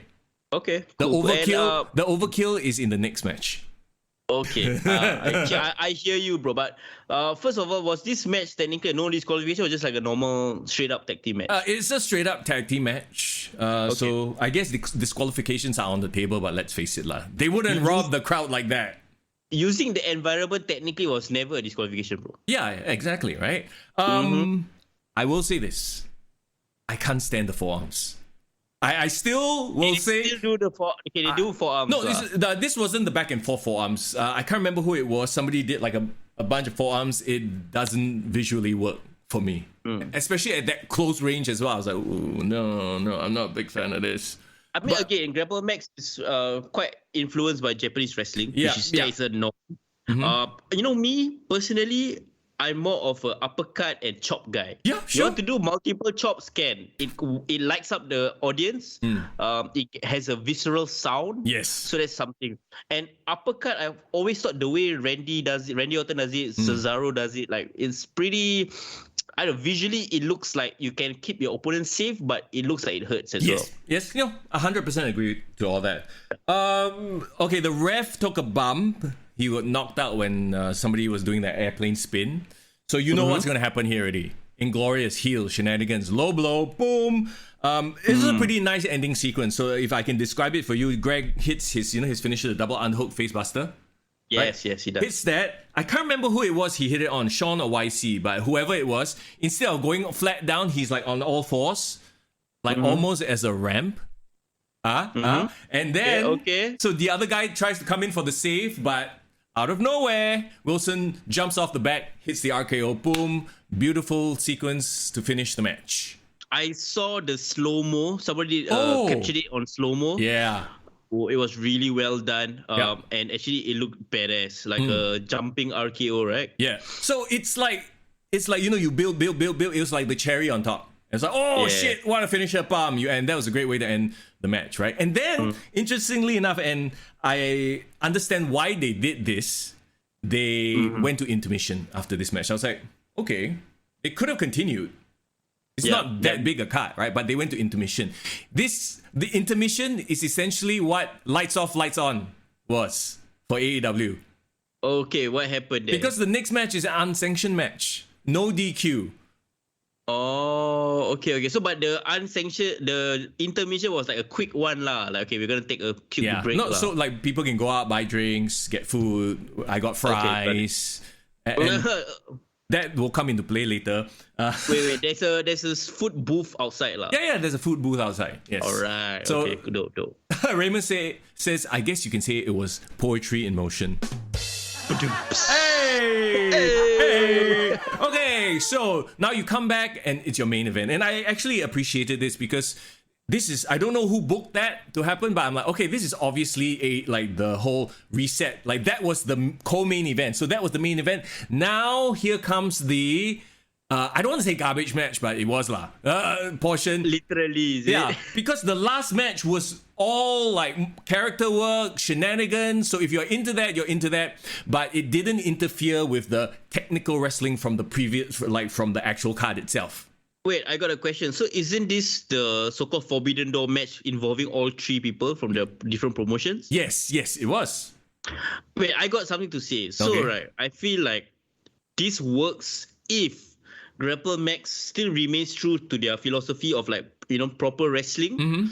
But then if they want to do like so-called the garbage stuff, they consider it like an unsanctioned match. Like it's not a GrappleMax card kind of thing. No, well, that's my point. The first 3 matches were the proper GrappleMax card. That's why they had the intermission in between to signify that, okay, the last match, that one not really considered GrappleMax, but it's here because, we want to put on a show. You know what I'm saying? So that's why the intermission was there. This is akin to, like I mentioned, the whole concept of lights off, lights on. Okay, the show has ended.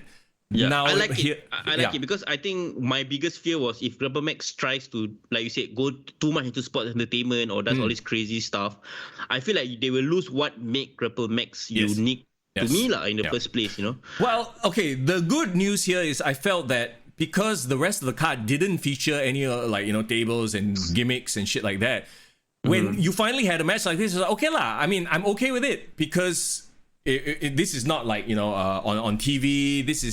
This works when you're there live and it's like, oh, you're just having a good time, having drinks, that kind of stuff. It doesn't work when it's, on your regular TV show and every match involves trash. Because stuff. Like if people think like wrestling is hokey, then they watch this and they're like, okay. Well, I mean, it is what it is, right? So how was the crowd reaction to this match? Oh, they enjoyed it. Like I said, this works when you're there live because you're there to experience it. It's not like something because they've already sucked you in from the first 3 matches. This is wrestling. This is the entertainment that I'm here for. Now they take it to the next level. Versus if you're on TV and then someone could just be tuning in, what the hell is this shit? Okay, so for those who weren't there, so the match was a triple threat, right? Yes, so it was John Day, Straight Sauce, versus Cornelius Lowe from, he's a MyPW champion, I believe, versus the Butcher Man, the Singapore champion from SPW. So, awesome. So, just to be clear, Cornelius Lowe is a masked wrestler? Yes, he's the masked wrestler of the group. Okay, cool. With the English, very posh accent, he's a proper heel. Hey, is it? Yes. So they started off with John and Butcherman. So I was like, oh, okay, interesting. Then they did this whole gimmick where Cornelius was late because his bus from Malaysia broke down. So that was a whole. Oh my god! Yeah, it was super sports entertainment stuff lah. Wait, is this the first time John and Butcherman has ever shared a ring, bro? In our time knowing them. I feel like it is. Maybe they've had practice matches, I don't know. But I feel like this is the first time we've seen them in public wrestling. Bro, Forbidden Door moment, huh? Yeah. Bro, they kissed at one moment. I was like, what's going on, huh? They kiss? Yeah, I think I might have been looking at my phone and I missed the moment. But what led up to the romance? Please, somebody who was there, let me know. Butcherman, your wife, she hope she never see what's going on. This one sports entertainment, bro. It's fine. It's for entertainment sake. Okay, if I tell my girlfriend for sports entertainment sake I kiss another girl, she will slap my face, please. But if you have to kiss me, then how? Oh, if for sports entertainment. where I asked my girlfriend, hey, if I kiss Mister Young for sport entertainment, you allow or not? Can okay, she said yes. She said yes. All right, yes. all right, bro. If we find the angle good enough, we'll make it work, bro. Yeah, we'll make it work and we'll make out. Let's go. No tongue, bro. No tongue. Just peck. Okay. No tongue. Respectful. I asked your wife lah. If she allow, then maybe. Okay, this conversation has completely gone off the rails. Let's come back. Trickster said she was there live. Butcherman's wife was there live. Yeah, she was. Yes, she was. Okay, cool. So it obviously was, vetted and okayed by the wifey. Yeah, vetted. So like I said, it was a comedy start to the whole. Like, it felt like, okay, it was a lot of comedy in between spots. Got it. Which is, for what it was, that was fine, right? For you, your personal taste, how do you feel about that? Personally, look, I was actually quite okay with it because I was there live. Like I said, you're in the moment. I think this would not work on TV. This would definitely not work to a foreign crowd. Not talking about you, but because there are a lot of Singapore references. You know what I mean? Okay, got it. Yeah, add a kiss as a Patreon-only special. No, bro. That one is OnlyFans already, okay? If you're paying us to do physical acts, that's OnlyFans. Hey, Avin, you show up, you put money on the table, then we talk. don't promote this shit, bro. Okay, because people will do it, man. Okay, people will do. So okay, there's this funny exam paper spot. I posted it on my Insta stories. Where John has his I forget what it's called, his finisher, where he has it's like a reverse figure 4. Oh, is it like an Indian deathlock? Yes, the Indian deathlock. Yes, on the ground with Cornelius, and then Cornelius and then Butcherman grabs this big thick thing, and he's like a stack of PSLE papers, past exams. He's like going to whack him, and then question 1, and he's.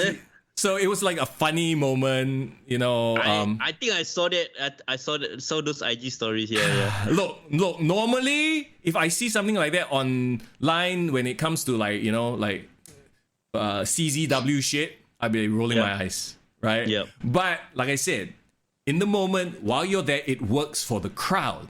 It doesn't work on TV. It works here. So the crowd popped lah when he did it. Yeah, because it's funny. It was like question 1, and he asked him, what's the past tense of happen? Then he goes to Cornelius. Question 2, if so-and-so had 50 apples, and then he gave him the really hard math questions, those ridiculous math questions. Wait, I saw him taking sniping the specs out of the referee. Yes, right? Yeah.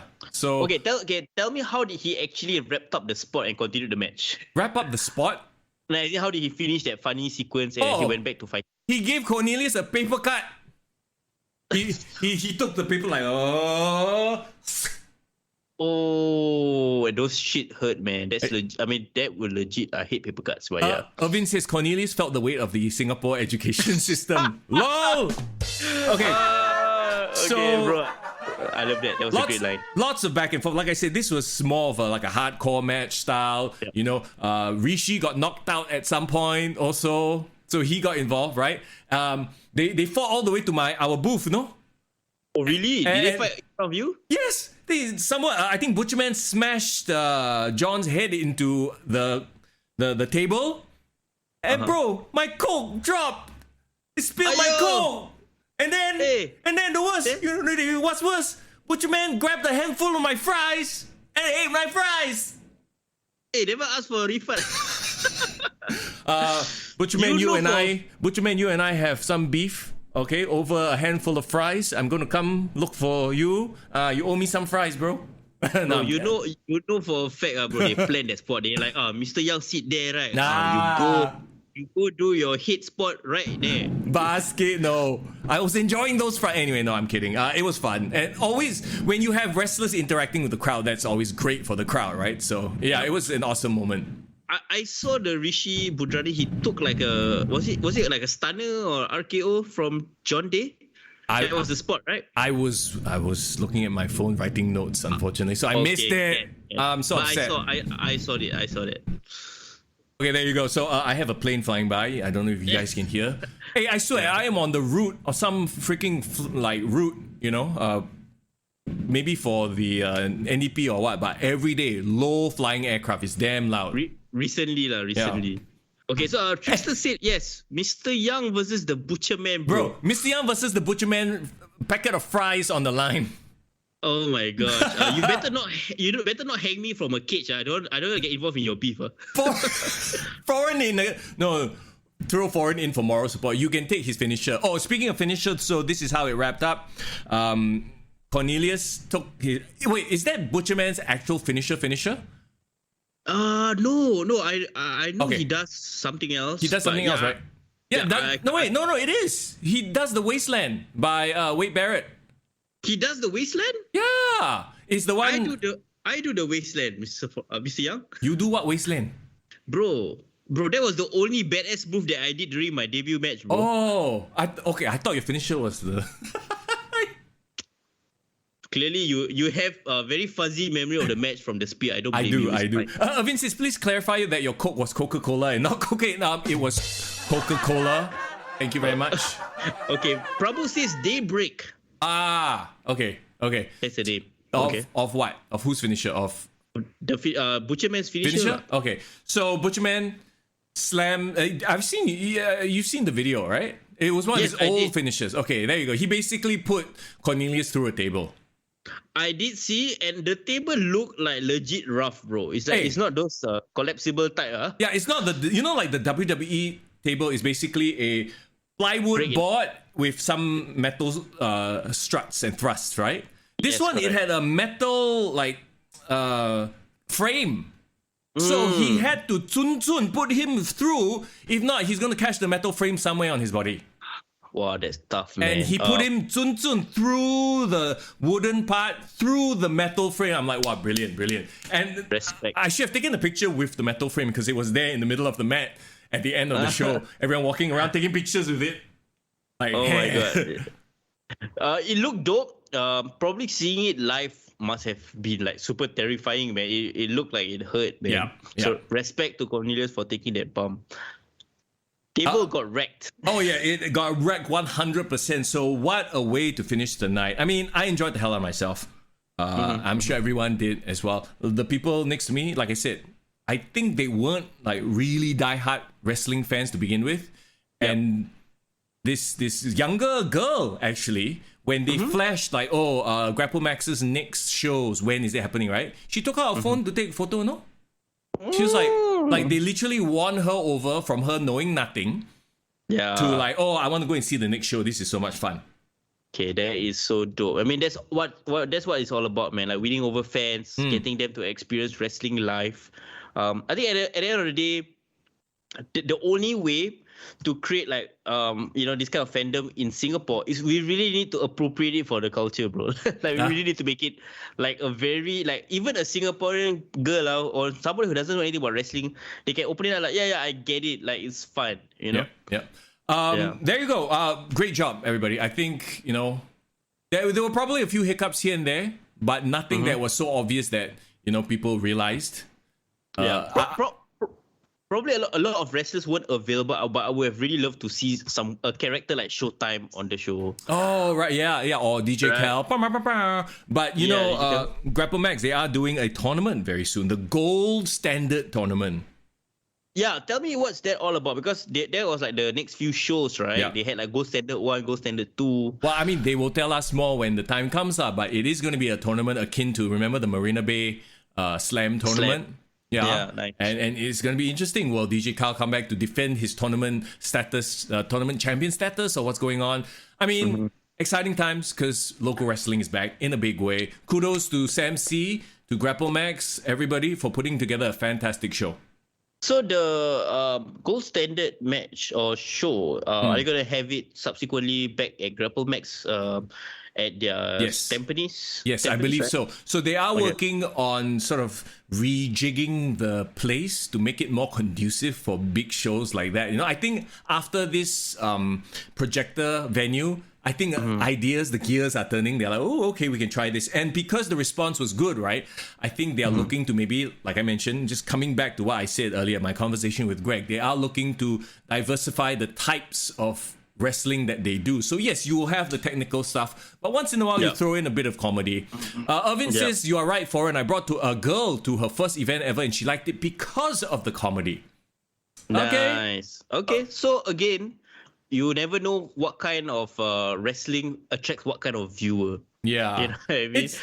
It's a give and take, because if you try this stuff, like I said, on TV, it's going to look hokey. It's going to look like, what the hell is this? But when you're there live, it's fine. I think it works. That is why there's always a spot on wrestling for like Johnny Knoxville and that kind of garbage type of match. Like, even though it's dumb, wrestling fans will probably look down on it, which is such an ironic thing to say. Wrestling fans look down on something, but it might appeal to a girl like Irvin's, +1. She will probably oh yeah, this is dumb, but I get it and I can laugh at it.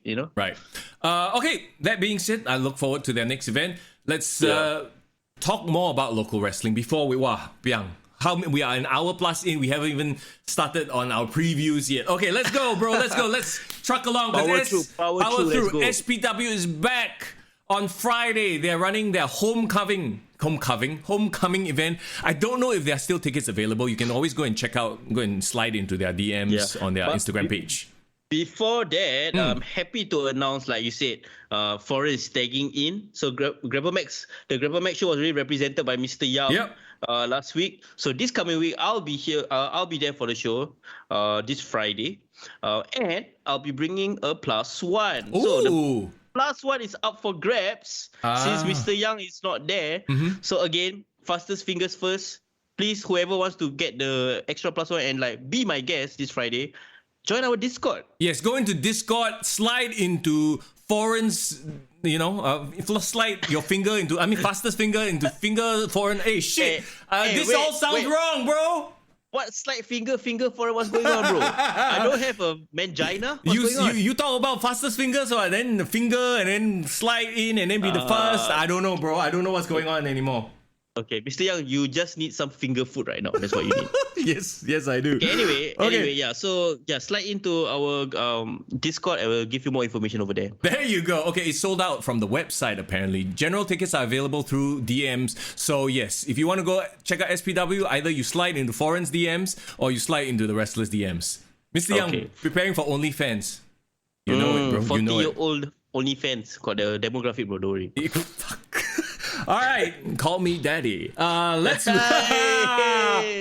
move on. Okay, awkwardness aside. SPW Homecoming, let's go. We're just gonna run down the match card, okay? Yep. NYC and Alexis Lee. Interesting tag team. They've done stuff on their YouTube page before, so this is not like a new tag team. But NYC and Alexis Lee versus Paksa and Terry Diesel. Okay, they are from Thailand because this is a collab with Setup as well, if I'm not mistaken. Okay, cool. Wait, so Alexis Lee's the tag team partner is a girl, right? So it's a boy. It's a boy. It's a guy. It's a mixed tag match. Yes. I think it might be a case of not enough female wrestlers, and Alexis Lee has been with SPW forever, so it's like she still wants a spot on the card, right?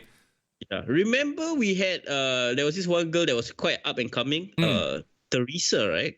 I can't remember what's her name. Drop one name, Selena, you mean? Teresa. Who is Teresa? No, Celine is the one that was screaming a lot. Yeah, okay. And then there was this one younger girl, a baby face. I can't remember her. No, it's Teresa because she's on Instagram. Her name is Teresa? Okay. And I can't remember her wrestling name, bro. Oh, okay. Oh, the former Blue Nova is NYC. Ah, okay. Okay, can somebody explain to me why is he NYC? Is he from New York? Yeah, somebody need to give us a background on that. Or is he like Nanyang College? Don't know where the NYC come from, but they're facing off in a championship match, no less, for the SPW Southeast Asia Tag Team Championship. Ooh, pronounce Nick lah. Nick. Wow. Mr. Young is Nick. Really? Last time he was Sergeant Nick, remember? Oh, hey, cannot. NYC, immediately you think New York City. Yeah lah. I think they need to make it more obvious lah. It's like you, bro, for an FRGN. People are like, For now it's Nick lah. FRGN. He was inspired by you, bro. Okay, Alexis Lee and NYC are the current SPW Southeast Asian Tag Team Champions. Correct. And they're going to defend those belts against, not belts, titles, against Paksa and Terry Diesel. I have no idea who they are. So I'm assuming the tag team titles can be mixed gender lah. Yeah.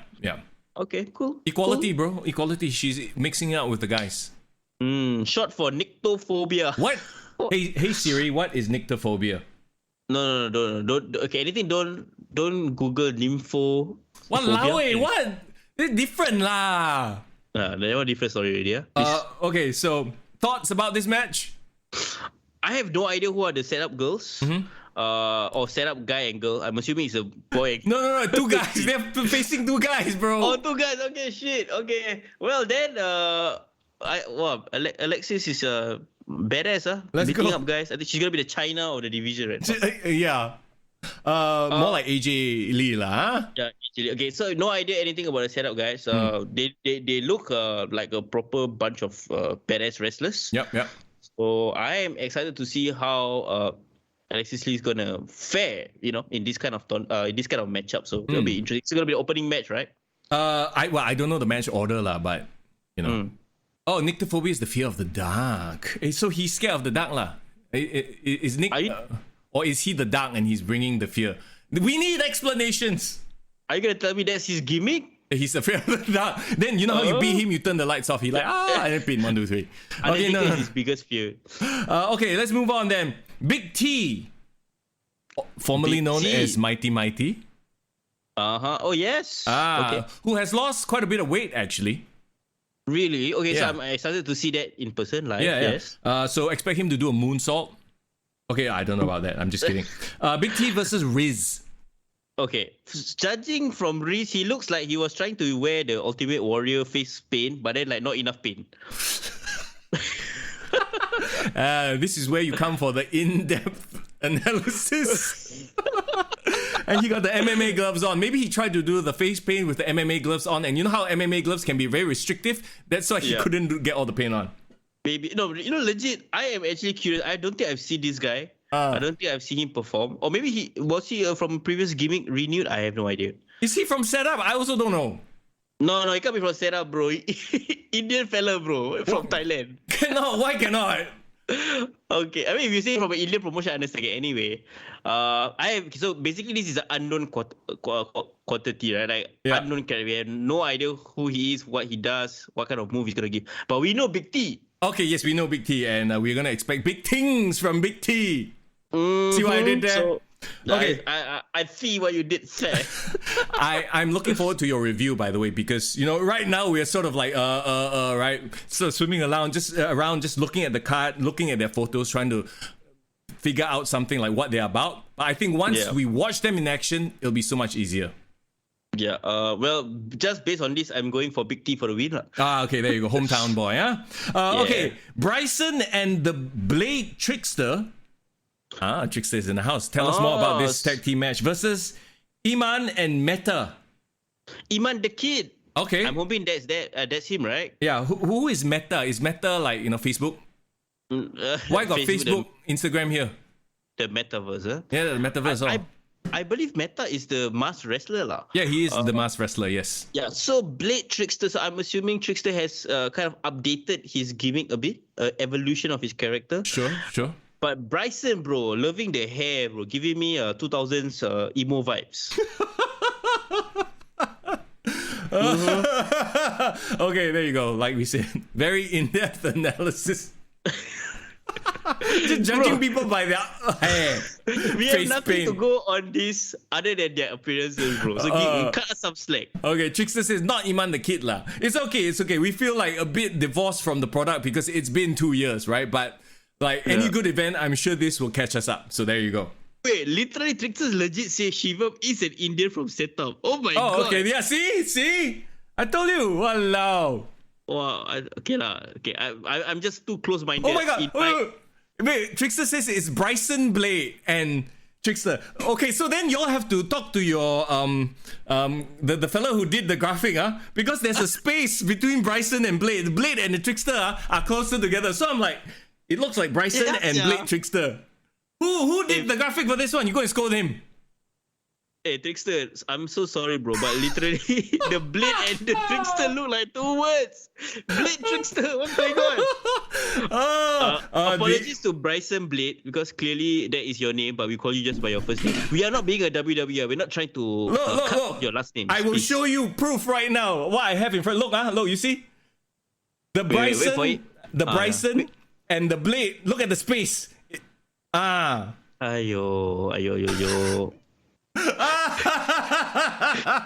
Avin said this review needs to go on an end of year best of highlights. Yeah? Best of or worst of? This is what happens, right? When you put two noobs who haven't watched 2 years of local wrestling and try to get them to preview a show. That could be a thing actually. We go and look at match cards from foreign promotions we've never seen before and try to review actually.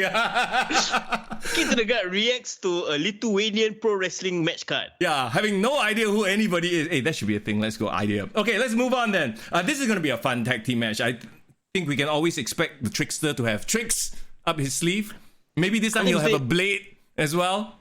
I think, you know what we should do? For every match, right, we should show the image of the match card. Okay. Then we get the fans to also give their thoughts on the appearance of it. Okay, sure. Move on then. Big Good Jack, BGJ. I love the guy, right? Like we love him. But what is up with this? What is up with this expression? He look a bit chikupe here, lah, bro. What the hell? Bro, he look like he tried to punk side, but like a bit stuck like that, lah. Okay, but can somebody explain to me in the chat, like why did Big Good Jack stick with just his initials? Because we really like the name Big Good Jack. I think it's an evolution. Like, you know how Hunter Hearst Helmsley, after a while that got a bit old, so it's like Triple H or Heartbreak BGJ. Kid, HBK, Okay. BGJ. As long as he doesn't drop the G, then it's not a problem. Because if he dropped the G, then it's what's going on? Yeah, that's true. Wait, Trickster says, fun fact, the show falls on his birthday. Oh shit, happy birthday, bro! Yeah, happy advance birthday, bro. I'll come and say hi. I'll throw you some fries, lah. You can take mine, lah. Oh my god. So, okay, Big Good Jack, if he turns heel, then he will be BBJ? As long as you don't BJ already. I mean, if that's what you're into, what else, right? But anyway, we're not going to judge. BGJ versus Sultan Singh. Okay, is Sultan Singh a new guy? I've never seen him before. Or is he from Setup as well? She looks like he's from a different promotion. Mm-hmm. But, right, I can't tell whether he's an Indian guy or is an Angmo. Oh, for crying out loud. Very hard to see. But his name is Singh. Hello. But he looks like an Angmo a bit. So if he's an Angmo calling himself Sultan Singh, could it be like a in-depth layered characterization? I don't know. So anyway, this looks like a hoss match, and from the past hoss matches that we've seen from BGJ, I think this is gonna be a fun one. Yeah. Oh yeah. Sultan Singh looks like a powerhouse. Race undefined, but he looks like he can kick ass. I don't know why that's a thing, but okay. Let's move on. This looks like a setup pro wrestling match, like both wrestlers from Setup. Yeah. This is a championship match, AWGC Junior Heavyweight Championship and the Setup Championship. So what? Title for title, is it? I believe so. So this is the Shivam that I believe Trickster was talking about. Clearly my phone is not There's too much focusing. reflection. I'll show you. Mine clearer. You show yours. Yeah. Yes. Okay, now Shivam does look like an Indian in Setup. But who the hell is Jonathan Johnson? I don't know, but he looked very emo. He looks like he could be the third Hardy Boy. Bro, he looked like Robert Pattinson in the Batman. Okay, so because if he comes out to Nirvana, I'm all in. Okay. I'm all in for it. He looks very emo, so yeah, that's what we got. Jonathan versus Shivam. I might think that Shivan's gonna be a pretty athletic. Like both of them look like pretty athletic wrestlers, judging based on appearance. So I'm assuming this match could be a high flying match or really good technical match. So I'm hoping that they bring the level of proficiency. Well, I mean, Shivam is a double champ according to Trickster, so this is going to be for the 2 titles. Oh, okay, big stakes, bro! Big stakes. Okay, let's move on to a match that at least we know these 2 guys. We won't be making snap judgments anymore. All right, here we go. Championship match, the SPW Southeast Asian Championship. It's The statement: Andrew Tang versus Aiden Rex. Okay. Again, we've seen both of them in action. Clearly, Andrew Tang, statement, best-known wrestler, highest-profile wrestler. Standard bearer lah, basically, in SPW at this point. SPW. Aiden Rex, we've always talked about him being one of the biggest up-and-coming rising stars. He was always a great amateur wrestler as well. And I'm happy to see him in this spot. So because when we were watching him, he was like still up and coming. Yeah. Is this his first sort of title match? Because, okay, remember before the pandemic, he was sort of in the mix already with this guy, I don't know if you heard of him before, Trexus. He was in the mix, right? He was starting like a few, and then, don't know what happened to Trexus. He like disappeared. Funnily enough, there's this guy over in NXT that looks really similar to Trexus. I don't know if you've heard him. It's called Dante Chen. Maybe they are brothers. Yeah. It's like Elias and Ezekiel. Dante and Trexus are brothers, must be. A bit. They look like But I believe this Aiden Rex he might be the next big hope SPW. Because like he got the skill set, Yeah. He technically like he's one of the best wrestlers that they have there. Yeah. Young enough to grow in and be groomed into like one of their big faces, top faces. Yep. And again, like SPW now is kind of like in a NXT 2.0 mode, They are reinventing themselves, they're regenerating, pumping in new talent. So very interested to see like the new SPW as it is. Okay, but I have the real hard-hitting, most important question of all about Aiden Rex. And maybe you know the answer. Is Aiden Rex the brother of Tyrannosaurus Rex? Bro, I thought you said hard hitting, bro. He was the former Singapore champion. Did you know that? Yeah. Yes, he was. He was the former Singapore. I didn't know whether T-Rex won any titles. They were a tag team. They should be a tag team. T and Aiden, the Rexes. I don't know. Then does that mean he is related to Luchasaurus? I can't tell. Okay, there you go. But all jokes aside, that's definitely one of the matches you must be looking forward to. I wish I could be there to watch that match. All good, bro. I'll be there. I'll be posting. Yep.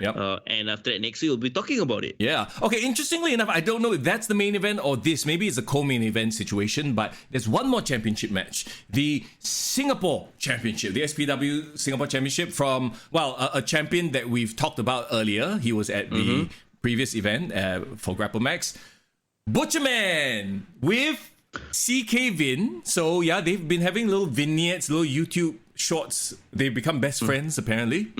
So yes. the Butcherman is defending his championship against the Destroyer Dharma.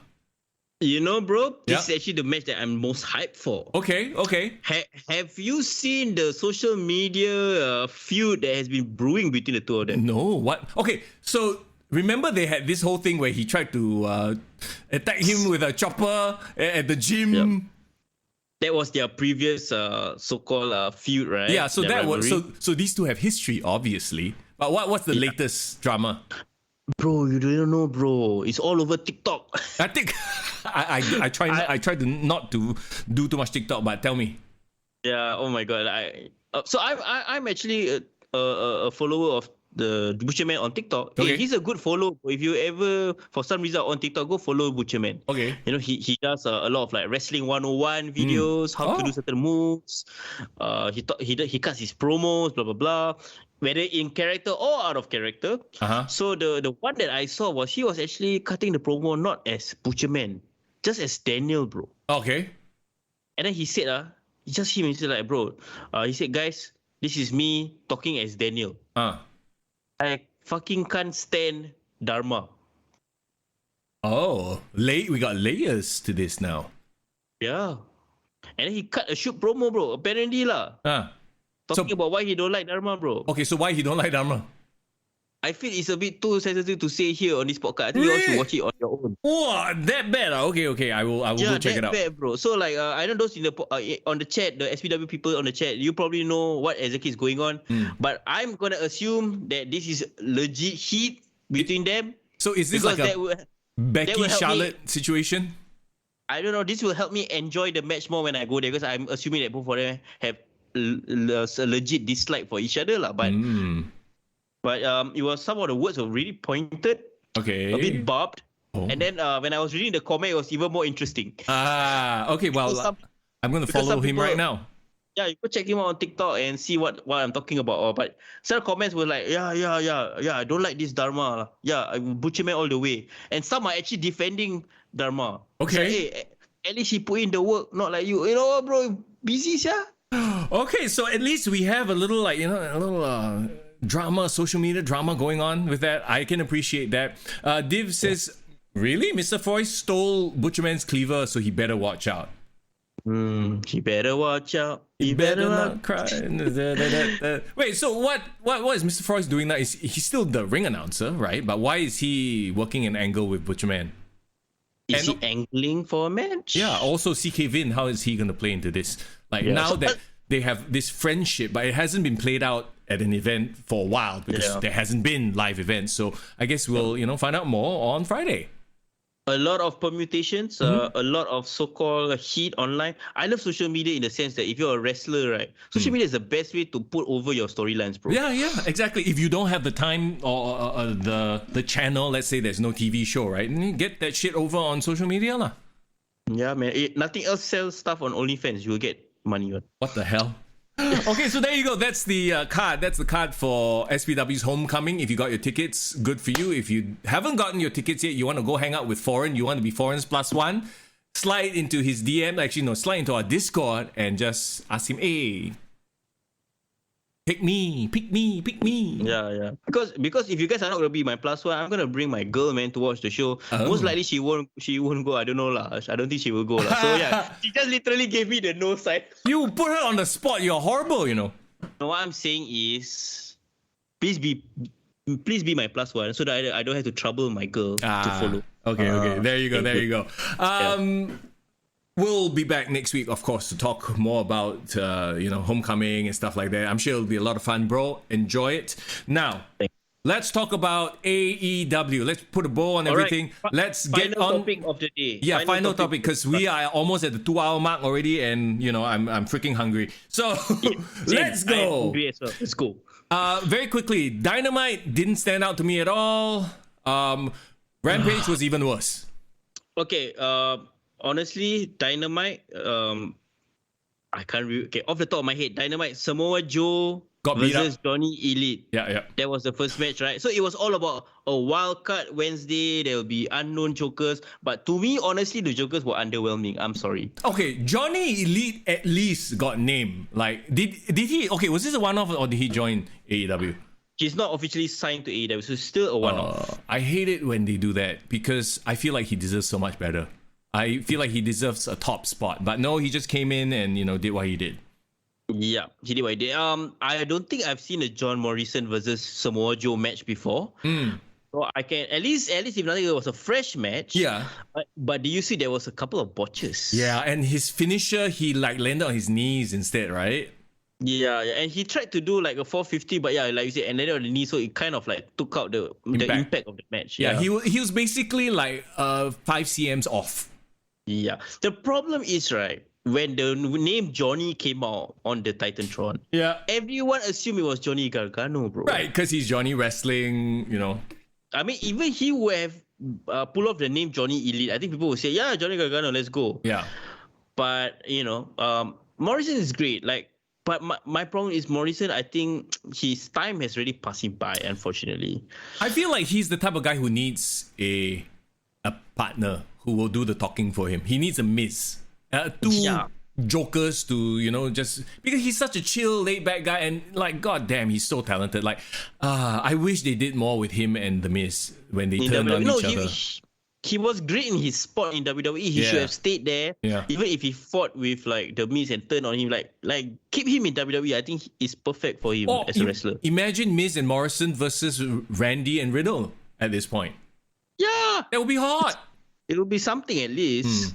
But he's here. I actually do hope that this is a one-off because I feel like if he were to become full-time at All Elite, it would follow the same trajectory as your Isaiah Swerve Scott, your Keith Lee. Here he is. Then after he's going to be on Dark in about 2 weeks. Yeah, he will slide down the cut. Yeah. But again, Samoa Joe beat him. I don't mind that. The one I didn't have no idea what they just wasted the spot. The Joker spot was the female. Maki Ito. I just want to maki her. What? So like even the commentators, this is Brit's like former tag team partner. I'm like, yeah, she was Brit's former tag team partner because last time you had nobody to do a tag team match with, so you just anyhow put them together. You know, like that was like not as if they were best friends or shit like that. Like the way Excalibur tried to sell it and they showed footage of them tag team, like that was like 1 or 2 events or like that wasn't even really a thing. Yeah, so one of I do not know. And then honestly, when she came to the ring, she started singing. I was like, just please make this stop. This is the remnants of Kenny Omega and his influence on the women's division. Yeah, no, there was nothing, nothing. I remember seeing Chris Statlander. She had a match with who? She lost, right? Did she win? No, she won. She won. She had a match with Red Velvet, right? Red Velvet, yes. I remember thinking, this new Chris Statlander looks pretty badass. She has a look. Oh yeah. So she's no longer the alien. Well, they didn't really mention like that she just stopped acting like an alien, but I don't know if they've actually mentioned like what she is now. One thing is a bit problematic though. Because the AEW, their Fight Forever, they release footage is her as the alien gimmick, right? Yeah.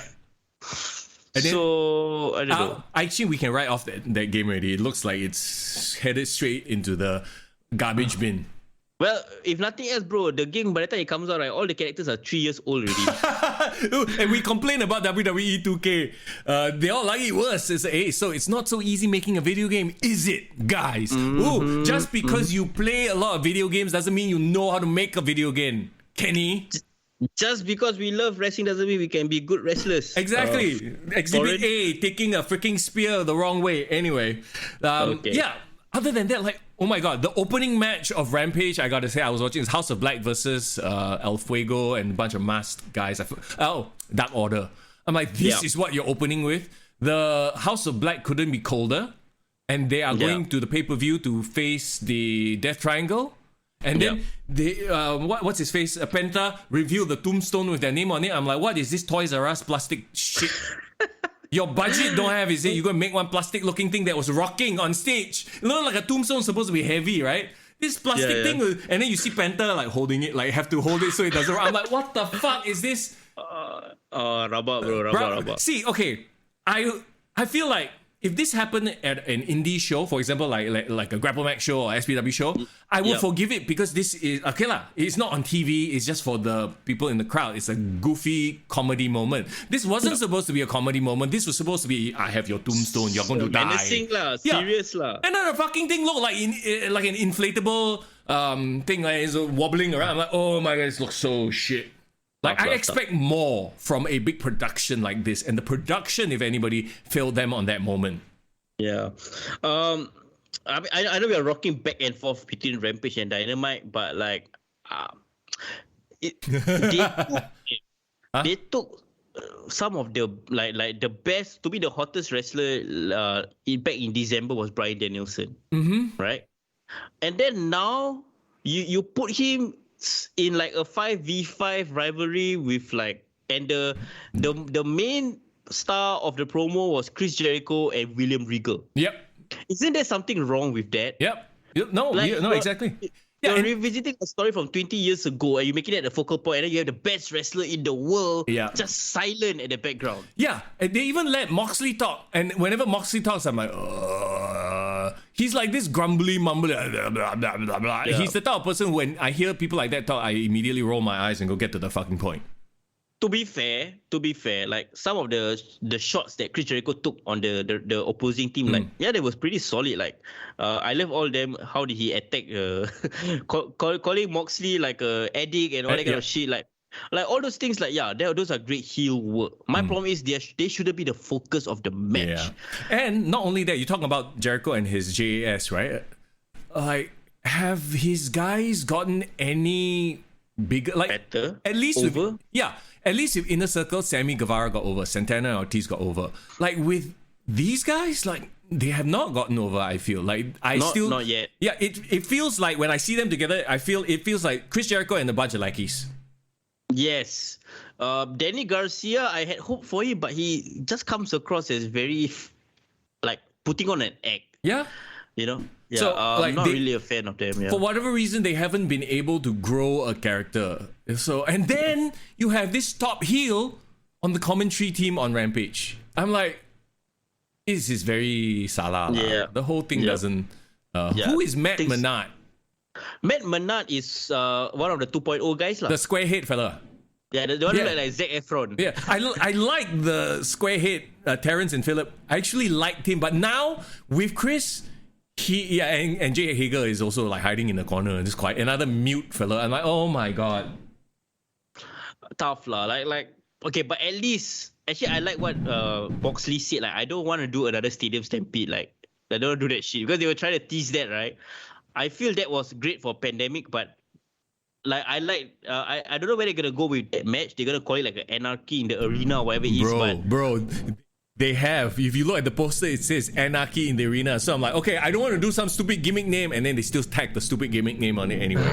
So essentially, it's a 5v5 all-out brawl across the arena. So it's like any false count anywhere, lah, I guess. I randomly saw a thing where they said that Bryan Danielson got hurt during the taping for Rampage. Did you read more about that? I saw the video. They posted up online footage. So it was at the end of Rampage. It wasn't shown on television. He apparently fell in between the ramp and the apron. So they were brawling. At the end of the match, they were brawling, right? So I think he slipped and he fell inside. And you know that freaking ramp is like a huge monstrosity. Like they literally had to like wheel it in, right? Yeah. Problem is I think I don't know lah. During the course of the show, the ring moved a bit and got a small gap open up. So he tripped and fell into it. So, but did he break anything? Okay, but no false alarm, all good. He is not hurt. What happened, and actually you could see in the footage that they posted that he actually did fall, and then he checked himself. He wasn't hurt, but then he pulled the referee over and he said, "Let's work this. Let's sell this." So I think initially he did fall. That wasn't planned, but then he chose to go along and play with it, and he actually had really milked it and made it look like he fucking like hurt like crazy lah. So basically, he's doing he's just being a veteran and being smart about it. Say, okay, let's work this into an angle. Even if they don't work it into an angle, they decide to give it up. It's like, okay lah, at least the footage is there of him limping around and the referee having to hold him. So shit, it's kudos to him. He's smart enough to have seen the opportunity there. Very smart, because he even when he pulled the referee, you can tell he used the referee. And the referee was like motioning Jake Hager over to stop on his feet so he could sell it a bit more. So it made it look like the heels were vicious because he was literally stuck, but they still took advantage of the situation. And they literally played until the show went off air. They actually got like the crowd, the people backstage all to like help push the ramp. Look like a whole entire presentation, performance. Bro, you have the best worker. And then he's stuck in this 5v5. Okay, yeah, sure, that's AEW for you. Let's let's jump into the card then. Okay? Yeah. And Akila, me like you, usually I don't fucking give a shit about the buy-in, but I kind of want to see Hookhausen and how this ridiculousness is going to go down. So Hook and Danhausen versus Tony Nese and Smart Mark Sterling. So Smart Mark Sterling is wrestling lah now. Well, I think he's always been a wrestler. It's just that, he was just used as a mouthpiece for a long time. He's probably going to play. He's probably going to take the fall here. Yeah. Obviously. Okay. I mean, Hookhausen has been dividing opinions. Clearly, we've talked about it a couple of times on the show. But a majority of our listeners are fans of him. Okay. Are fans of them. Want to see them together. So there is. I have to admit. I'll put my own opinion out of the equation and assume that this is actually a team that a lot of people like to see. Sure. So it is not. However, it is not the stuff that's going to draw in the fans. It's not the stuff that's going to make Hook a bigger star. Yeah. That's my opinion as well. But again, we've seen how comedy in wrestling works. Hook is like badass. He's going to play the straight guy, right? And Danhausen is just going to play the weirdo lah. Yeah. With no explanation, by the way. Nobody has ever explained what the hell he does, so good luck to them. I hope that, Danhausen, for some reason, puts on a kick-ass wrestling match lah. Yeah, sure. I have a plane flying by, so in case you're wondering why I'm, silent for a while, I'm just trying to mute myself while you talk. Oh, okay. Oh, now I hear it. Okay, but actually, a lot of people have the same sentiments. They actually want to see the buy-in show because of this match. Irvin says they're trying to do rock and song, but Danhausen is not mankind. Exactly. He's not even a hurricane at this point, right? Hurricane and rock, remember they had that whole thing? Let's move on then. Jade Cargill with her baddies versus Anna Jay for the AEW TBS Championship. Okay, one question. I love the baddies. I love the presentation. They're giving Kiera Hogan and Red Velvet like a spot, right? That's great. Something to do, but why suddenly NRJ is now the number one contender? How did that happen? Anyhow, book one. Like, okay, like right now, Jade is not really in a in a program with anybody, is she? They're just like having her defeat jobbers left, right, and center, making her look strong, presenting her in the right way. But this match just comes out of nowhere, like, oh, what did Anna Jay do?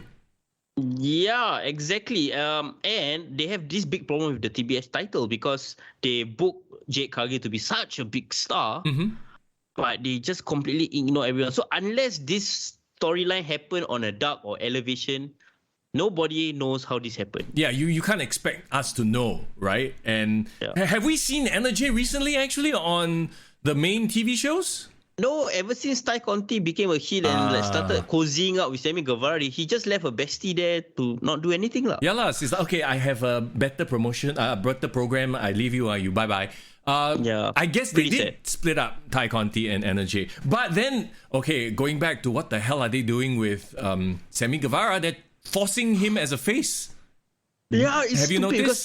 Because Scorpio Sky had like a 2-week face run, which I thought was actually going to go well. He looks like a very somebody that you would root for, and then you make him turn heel again. No, and then you had a good few weeks where Sammy Guevara was getting booed to death. Like, boo, we hate you guys. And then now you have Kazarian wearing a suit, and they destroyed the TNT title on, was it Rampage? I think it was Rampage. Yeah. And then he's smashing the title, and then the two of them at the back making. I'm like, okay, what am I watching here?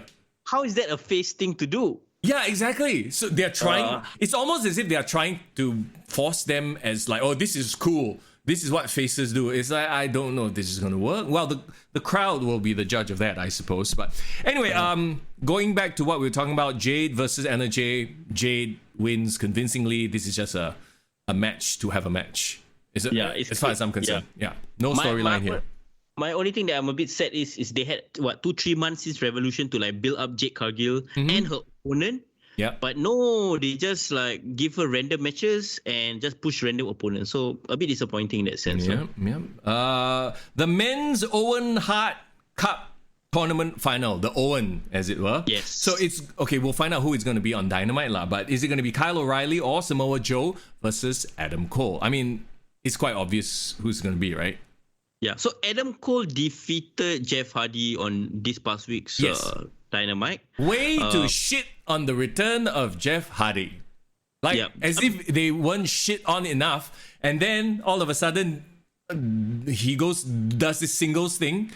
And then now they're like, okay, we better give everybody the Hardys versus the Young Bucks. So, but the Hardys have absolutely no heat anymore. They are dead. They are ice cold at this point. And Hardys have no heat. Young Bucks haven't been doing anything much of note.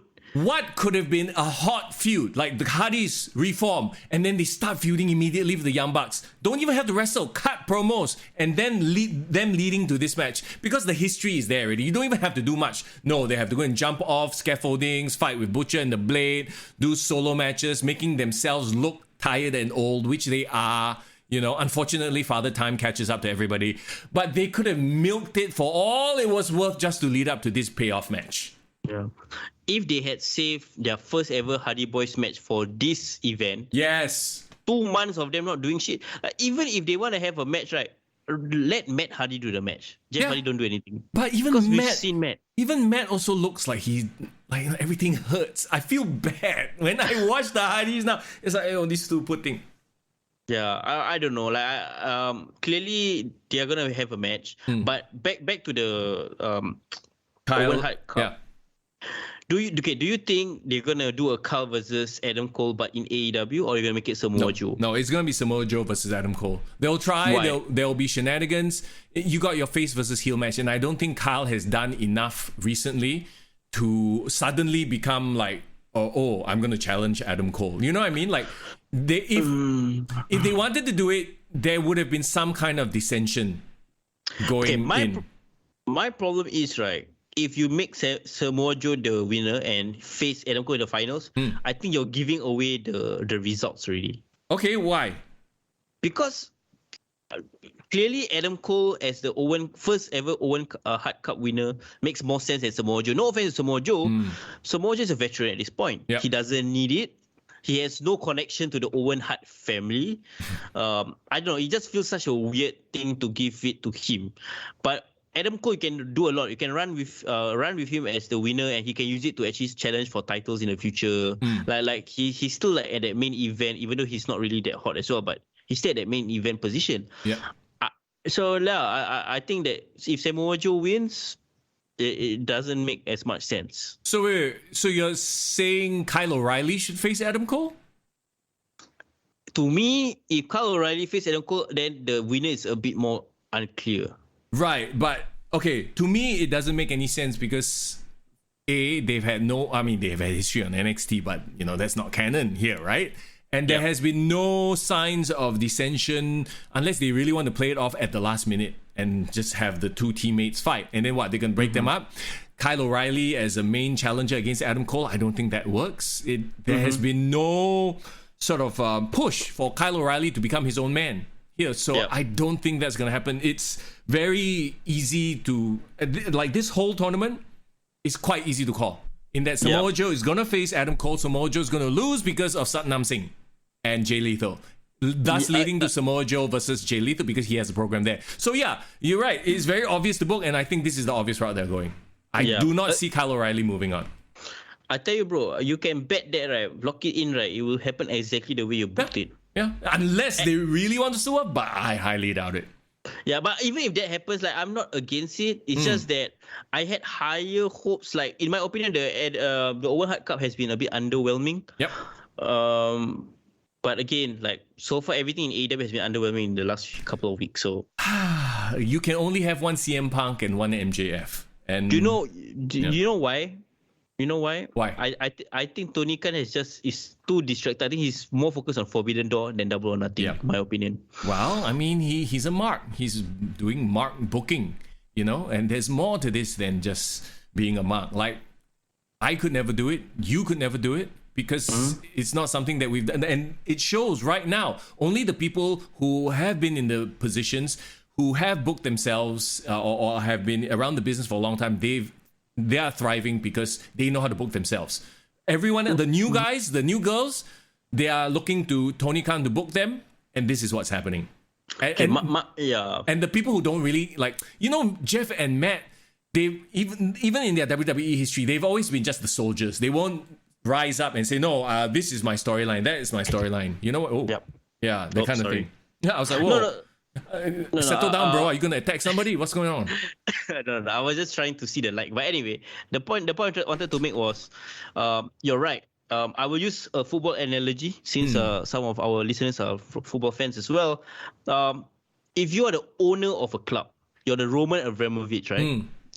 You're going to be the owner. You might have some say in certain things, but you're going to hire a coach to do the job to run the team. Yes. You're not going to suddenly start booking the team, making substitutions or whatever shit. Because you don't know enough. Yeah, don't pretend to know. If you want to know, can, but learn. Yeah. Because he has admitted for a fact that he's learning on the job as a booking television. He's never produced television before. Yeah. Well, I mean, then you might say, oh, but Vince McMahon has been a booker. He's been around the business for his whole life. It's a different example altogether. Yeah, he didn't even become like the owner until he's like in his 30s because he was working as a announcer for his dad. For his dad for the longest time. So, he needs to pay his dues lah. But of course, as a rich motherfucker, like there's no such thing as paying dues for them. They just want to buy, they buy lah. Yeah, so that's why you bring in someone like a William Regal to book your shit. You already have him there. And you got a couple of agents who left WWE to work for you. Arn Anderson, Billy Gunn. Instead, you have them on TV doing stupid shit. Like, oh my god, the Billy Gunn. Oh my, did you see the Rampage Billy Gunn promo? I didn't see, no. Oh my god, I didn't understand. Like, I legit didn't understand it. Like, after they finished, I was like, what the fuck did they just do? Like, look, Billy Gunn, athletic, he looks amazing for his age, 50 plus. But there's a reason he wasn't the mouthpiece for DX. Let's put it that way, okay? There is a reason he wasn't the mouthpiece of the New Age Outlaws. There's a reason why it was Road Dogg. Yeah, okay. Let's move on then. Tony Storm or Britt Baker versus Ruby Soho or Chris Statlander in the women's side of the Owen. You know what? I actually think I like the women's permutations better. Yeah. Well, there's more chance for someone new to truly step up. I think that Britt Baker might actually lose to Tony Storm just so that it's someone fresh in that, finals. I won't be surprised. But that being said, nothing Tony Storm has done has impressed in AEW. Nothing. Then again, there might be a theory that what if Adam Cole and Britt Baker win the respective tournaments? Oh my god. But see, I feel like Britt doesn't need it, but I see where you're going with that. It makes sense, right? But then again, if this were the king of the ring, then you got king and queen, at least they can go on to run some gimmick there, right? Now you have what male Owen and female Owen. What does that mean? The Owens. Like, what the fuck is that? Yeah. So but I mean, I wouldn't put past them to do it. But if they really want to push somebody new, like you said, Tony Storm surprise victory beat Britt Baker, Chris Statlander and Ruby Soho. Ruby Soho is so ice cold. She's another one. I rather Chris. At least Chris has just resurfaced as a new Chris Statlander. She got some sort of momentum. Ruby has zero momentum. I feel bad for her because and her matches thus far have been meh as well. So if Statlander wins against Tony Storm, who do you think should win that match? Chris, because at least from she has some kind of momentum because she just came back. But now that you brought it up, I think you're probably right. They're going to go with Cole and Baker and they can be like power couple or some shit. Yeah. But if it follows logical booking, that might happen. If it's Chris Statlander and Tony Storm, I think I would like Chris Statlander to win only because she's like one of the originals, AEW originals. Yep. And this will help her more in her career as like being a more established name than the rest of them. Yeah, and I feel like she's the most fresh. Even though Tony Storm just came in, they've done nothing with her, and it's same with Ruby Soho. Ruby Soho, like, wow, poor. Like I said, poor girl came in, had a lot of momentum, and then immediately onto elevation. Shame. It's Big such a shame. Do you remember when Ruby Soho debuted on All Out, right? She's actually one of the biggest pops of the show other than CM Punk. So they always have this post WWE goodwill with the fans, right? Oh, you've escaped the evil empire. Oh, we sayang you. We love you. Keith Lee had it. Swerve Scott had it. And then all of a sudden, like, nothing. Yeah. No more. Irvin says, are y'all going to talk about AEW and Shida issues? Okay, what is the issue? I am not familiar with. Please give us the context. Yeah. I don't think I've heard any issues between Hikaru Shida and AEW though. Well, I do see her missing from this lineup, so that, makes sense that maybe they have something going on. Thunder Rosa, the champion, the AEW Women's Champion versus Serena Deeb. From a wrestling standpoint, I think that's the match a lot of us are looking forward to. Yeah. Honestly, I like the fact Serena Deeb is fighting for the title, but I know what you're gonna say next.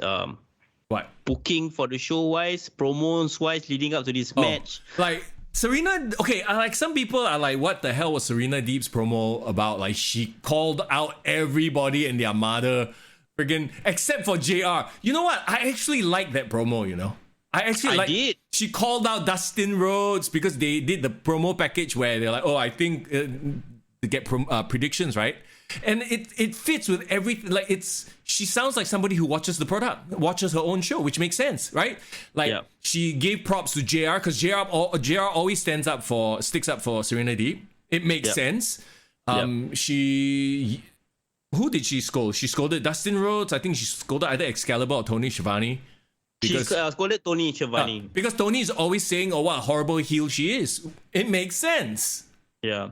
The thing about her finally revealing the truth about how about her treatment in WWE, that was very refreshing. Like Yeah. honestly, bro, that was one of the things I was always wondering. I mean, I'm saying it like as a curious fan, because I always was like, hey, why her chest very flat now? Not as but I wasn't trying to shame her in that way because I remember her from Straight A Society. One of the biggest things that I remember, other than the fact that she was botak, was that she had very big tits. Okay, yeah. So yeah, the fact that she brought it up and she was like, oh, pressured into getting implants and then shaving her head, that was a nice little nod to the longtime fans like us. Oh, you had to go through that bullshit, right? Yeah, and then like she had to satisfy some old perverts in the wrestling business. Like all those things was really deep, and I was actually rooting for her. I could see the reason why she is the way she is, why she has this fire, and she reinvented herself essentially to become this like great technical wrestler. Yeah. But do you realize something? What? Thunder Rosa can't cut promos for nuts, man. No, she cannot. She's the type who needs to cut very short promos, a few lines, blah, blah, and then say a catchphrase and then disappear. Because she's very fiery person, Latina, right? Like Mexican. Like I like her passion, but I don't think she can hold people's attention. No. Bro, I also realized one thing. As we've been talking, you've been coming closer and closer to the camera. It's like, hey, bro, why your face so big all of a sudden? Bro, you're talking about Serena Deep and implants and your face getting closer to the camera. What's going on, bro? No, I'm trying to be more ASMR. ASMR. Like Serena Deep. Yeah. I don't know. Maybe because I haven't been paying too much attention to Dynamite also. Has Thunder Rosa been on TV much at all? The last big title defense she had was Battle of the Belts 2. Right. So it feels like she hasn't been around a lot. So it's like another one of those like matches where it's like, okay, like on paper it looks like a good match, but in terms of like a storyline, I'm like, okay, like Serena Deep cut a cool promo and that's about it. Yeah.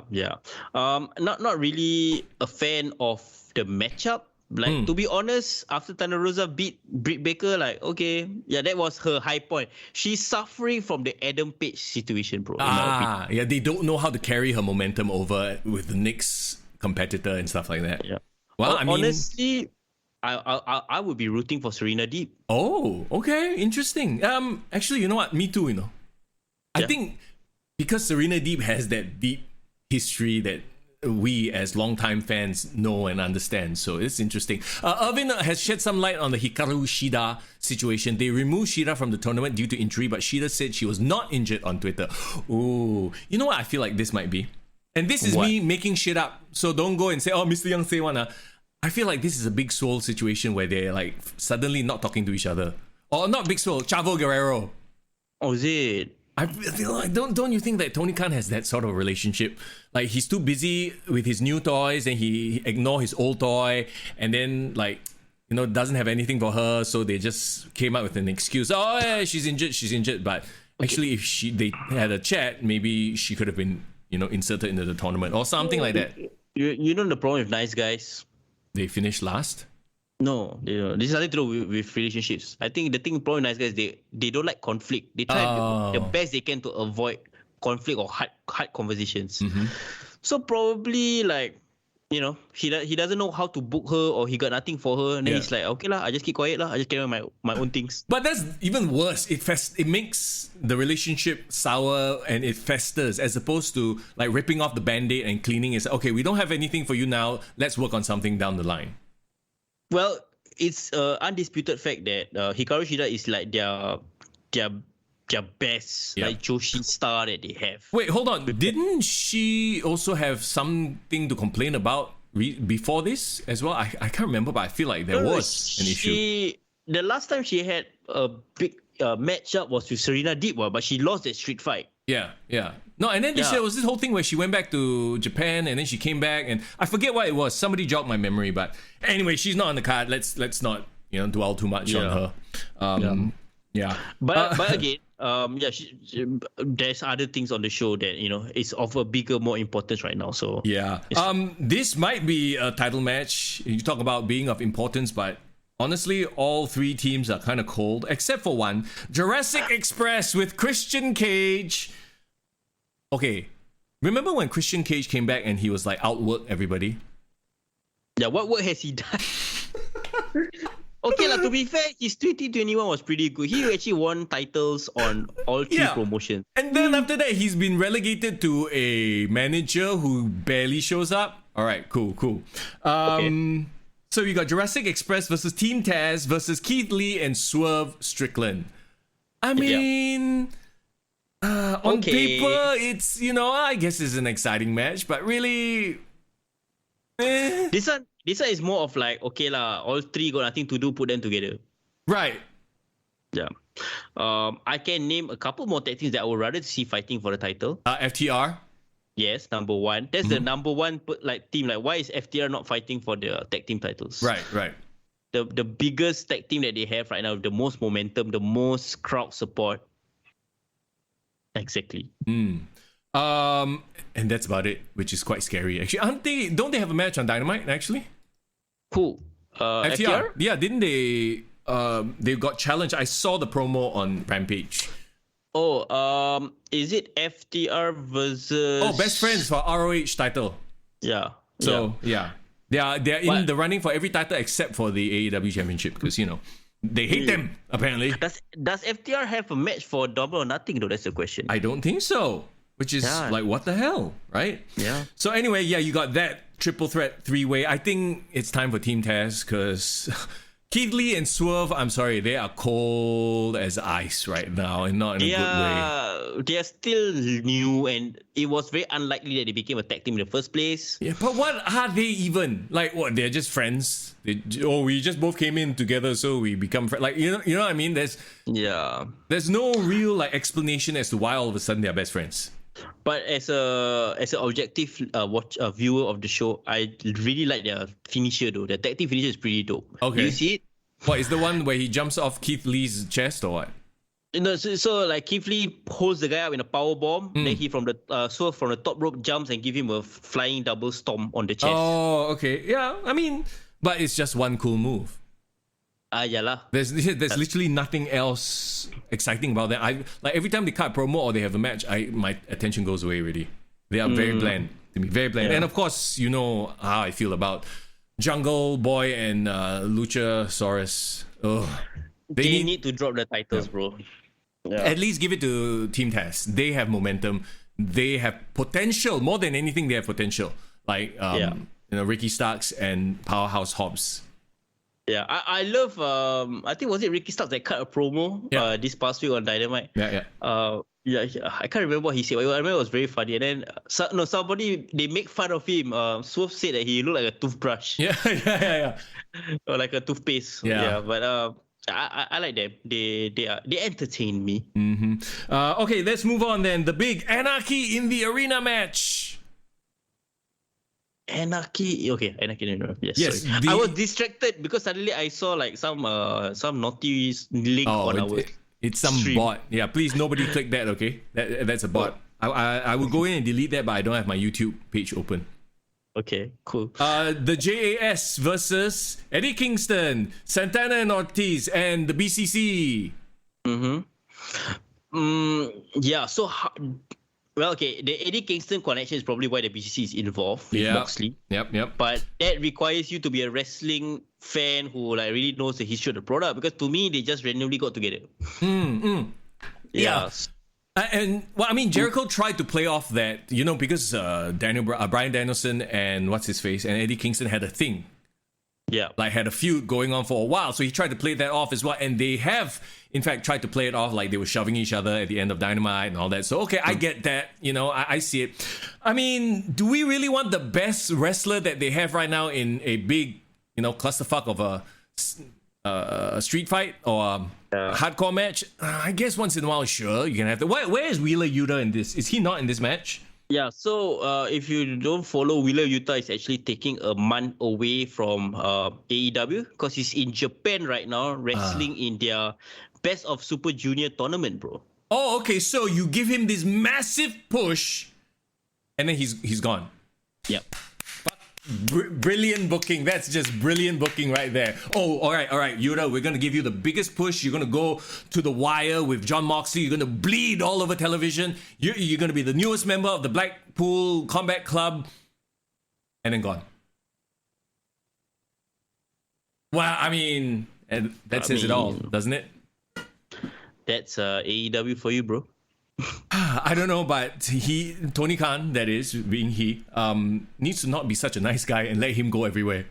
Sometimes, as a businessman, you gotta be like, no, we just gave you a massive push. You stay here and reap the rewards and benefits and give back to what we've just done for you.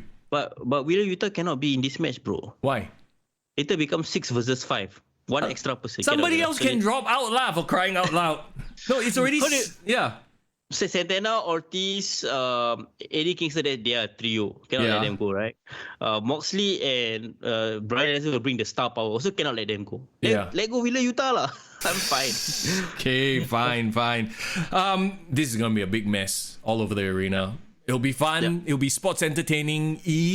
Who goes over? I think JAS needs to go over. Can we highlight one of the other members of the JAS? No, yeah, and not Jericho, right? Yeah, this has to be a match where we see more of... I don't even know the other guys' names other than Daniel Garcia. Matt Bernard, Angelo Parker. You know what? I want Daniel Garcia to have an interaction with Bryan Danielson and tease like, you should be joining BCC instead of JAS. Because they've been talking about it in promos, like how they actually wanted Daniel Garcia to be part of their group. Sure. Yeah. I honestly expect nothing from this, so it'll be good. Yeah. It is gonna be whatever. It's gonna be like Inner Circle versus American Top Team from the Full Gear. Oh, remember my God. Yes. Yeah. Well, only this time without Paige Van Zandt. Yes, which is a shame. Which is a huge shame. There's no, distractions here. Why is this even... I hope they move this to the buy-in because I don't give a crap. House of Black. I'm sorry to all you death metal fans who love the House of Black. I know there are a lot of fans, but I'm sorry. Edge is doing a better version right now on the WWE. Malachi Black, Buddy Matthews, who finally got the memo, so he's wearing like weird, gladiator trunks, as opposed to regular ring gear looking like the odd kid, like has nothing to do with these two goth guys. Yeah. And of course, Brody King versus Death Triangle, Pac, Penta, Ray Fenix. You know what? Who knows? Maybe Buddy Matthews will get pressurized. Social pressure. Get tattoo. Peer pressure. I'll get tattoo. Finally, he's like, they all have like full sleeves, whole body. He one tattoo. One. Hey, you heard about the latest rumor? What? Apparently, he and Rhea Ripley are an item, bro. Buddy Matthews? Yeah. What? That is so random.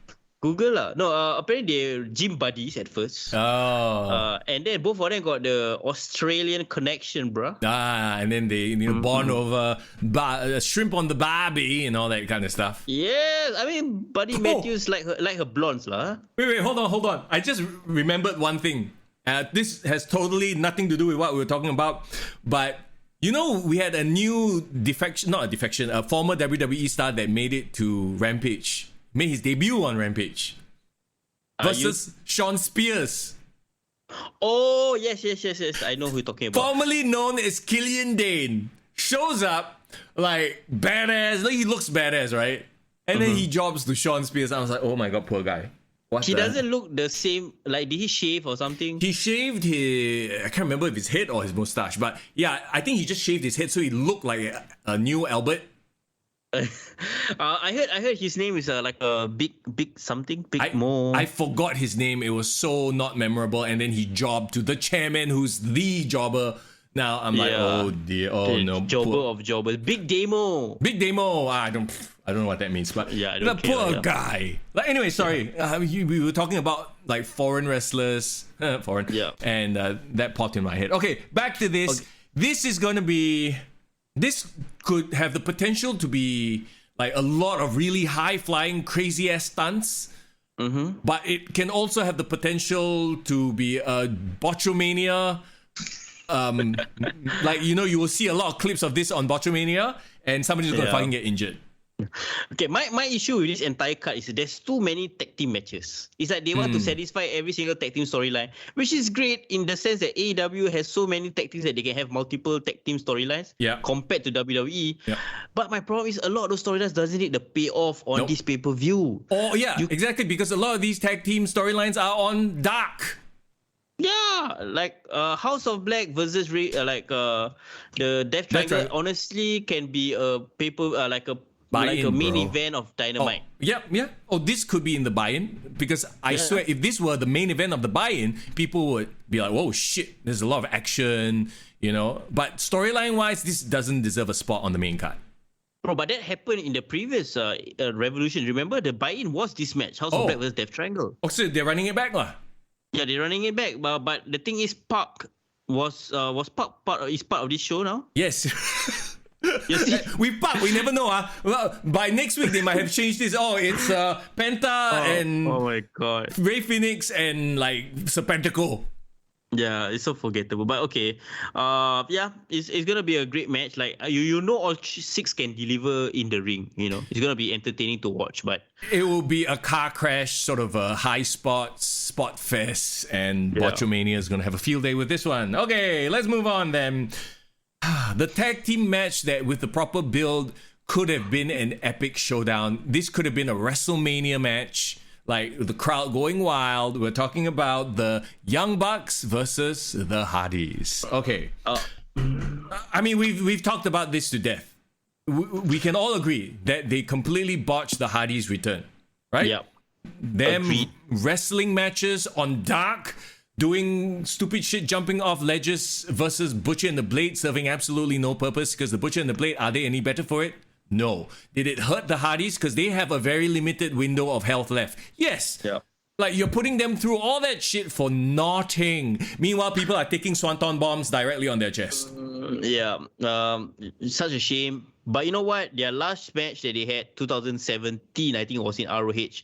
That match was the night before WrestleMania 33, bro. I've never actually watched that match. And you compare those Hardys to the Hardys today, I mean, cannot. They've lost a lot of mobility. Yeah. They've obviously got injured after years and years of horrendous, crazy-ass bumps, to which we say, hey, we respect that. But look, that's why they need to be very selective with their appearances. Yeah, have a big match, but only a big match against a big team, and not like wrestling random matches on Dynamite and Rampage. And that.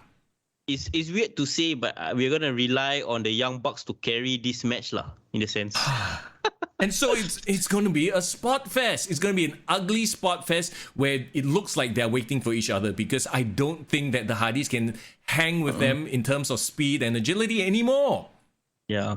I actually am not looking forward to this match. Yeah, again, they have such a stacked tag team. They have so many tag team matches in this show, but they don't have the best tag team in the world wrestling in the match or in any of the cards. So I for one am not a fan of this card, to be honest. I only am watching this show for 2 matches, and we're gonna talk about 2 matches right after this. Okay, wait. There's only 1 match left. Did I miss 2 matches, bro? No. There's only 1 match left. Okay. Wait. One of the match is if Shawn Spears is defeated in the cage match. Right. Okay. Then we'll have that match. Okay, I guess it's not on the list because it hasn't been official yet. But I see where I've missed out here. Okay, so we'll talk about that then. MJF versus Wardlow. Yeah. 10 lashes. 10 lashes that thing that happened last week. Honestly, I like the twist on it. Okay. Like the first 8 lashes, like Wardlow was a badass. He barely even move. Yeah. I loved it, and it just make MJF pissed off even more. Yep. But then clearly, being a heel, they had to do the low blow and do the attack, all that kind of nonsense. So this is the match that I'm looking forward to most, because it was the best built match of the entire card. Right. Yeah. So Wardlow is gonna be a star. Whether he can carry the momentum and not suffer from Adam Page and Ruby Soho's fate, that remains to be seen. But I think once Wardlow beats up MJF, he's gonna probably go for one of the title sneaks. He should, because at this point, like, they've built him up, and kudos to, this is an MJF thing. And you know, all of a sudden now, you know, with all the talk of him saying he's not being paid enough, I agree 100% that they need to do something. They need to have a chat with him and go, okay, how can we make your deal better, you know? Yeah, they do need to do that. And I think he's gonna prove to Tony Khan that he is one of their biggest assets right now with this match, because he's gonna make another star in Wardlow. Like, Wardlow is not a star without MJF putting him over like this. No, exactly, 100%. All right, I'm killing the naughty messages from the bots on our stream. That's why I'm a little bit distracted. So carry on. It's good that there are these kind of bots, because doesn't that mean that the podcast is growing? Yes, it does. Weirdly enough, right? Weirdly, yeah. Okay, so that's the second last match, probably the co-main event. The main event, CM Punk versus Adam Page. Bro. Oh boy. Wow. I'm not excited for this. Unfortunately. What a shame, right? Yeah, what a shame. Like, the Wardlow match, I'm more excited for, like you said, right? Exactly. The build to this has been sort of meh, and actually going into this, I have no idea who's face, who's heel, who is the crowd going to cheer. It's actually quite up in the air. Yeah. Oh, Muhammad Daniel just joined the podcast, like, bro, 2.5 hours in that you joined. Yo, what's up? It's okay. You can catch up watching the video on demand or listening to the podcast. But I hope you're having a good one, man. Thanks for dropping by. So, yes, let's quickly talk about this match so we can wrap up and go do our things. Yes, so you're right. The reason why this match is not hot, because Adam Page is not a hot champion. Nope. Like, if you think about it, this is CM Punk's first title match in 10 years. It should be a bigger deal, bro. Yes. It should be a bigger deal. And I feel like he is fighting the wrong guy. I hope that... Remember we talked about this before. I hope that this is not a situation where CM Punk's just, all right, you know what? You let me have my fun now. I'm just going to give back by laying down for Adam Page. No, Punk should be the champion going to the summer. Okay. If you are a businessman, you talk about the biggest star AEW has in terms of metrics, like, you know, t-shirt sales, primetime TV, who's watching, whose segment. If that's the case, then freaking Orange Cassidy would be a champ. Oh, come on. No. It's good. It's either MJF or CM Punk. Yes. Yeah, agree. Right? Agree. Honestly, I think after Wardlow's feud is over, they're going to run it back MJF, CM Punk too, and it's going to be for the title. Okay, well, I mean, that makes a lot of sense. Because if CM Punk's purpose, and I think this is the kind of guy he is, winning the title from Adam Page only to drop it to MJF, he's building 2 stars really, bro. Yeah, that is the point, right? Yeah. So this is the transition lah. This is the handoff. So Adam Page hands the title to CM Punk. CM Punk holds it for a while, has a few challenges along the way, has great matches, and then he needs to come up against MJF. I like that booking. I hope that's where they're going with it. I don't trust them to do it. I personally feel that what I described earlier is going to be what unfolds. They're going to try to build... Tony Khan's going to be like, fuck the haters. I'm going to go with what I, wrote down and have Adam Page be my man. Problem is, Adam Page hasn't given any indication that he deserves this spot, because he has started showing some fire only recently, but I think it's a case of too little too late, bro. Yeah. And even with the fire, it's like, not only is it too little too late, it's not very didn't make sense. Good. Yeah. Doesn't make sense. Like in the context of his character, all of a sudden he's got this hatred for CM Punk. Yeah, but what is his character? He was an anxious millennial cowboy with insecurity issues lah, but honestly, if they play up to that fact, like, I'm very insecure because like now I'm trying to be the babyface champion, but I got this another more popular guy. Like, even at least that is like a pretty cool thread that they can continue with, you know? Yeah. But nothing. People want to say, WWE can't handle subtlety. Maybe AEW too subtle already. And nothing is going on. No middle ground. They are too like insider already. Yeah. Are they going to clarify his relationship with the Dark Order now, says Irvin? I think he should just go away from the Dark Order. They can be separate entities altogether. They don't have to be, they don't have to clarify anything. It's fine. It's done. Move on. Stu Grayson already released, really. Yeah. So released quietly without even any announcement or nothing. Yeah. Evil Uno is still around now. He was in that match on Rampage, right? Yeah, Evil Uno is still the main guy on Dark Order. Dark Johnny Order. Hangi is gone. Dark Order went from like a joke to having some form of credibility, like a badass stable, to a joke, and then a joke hanging around with the main champion.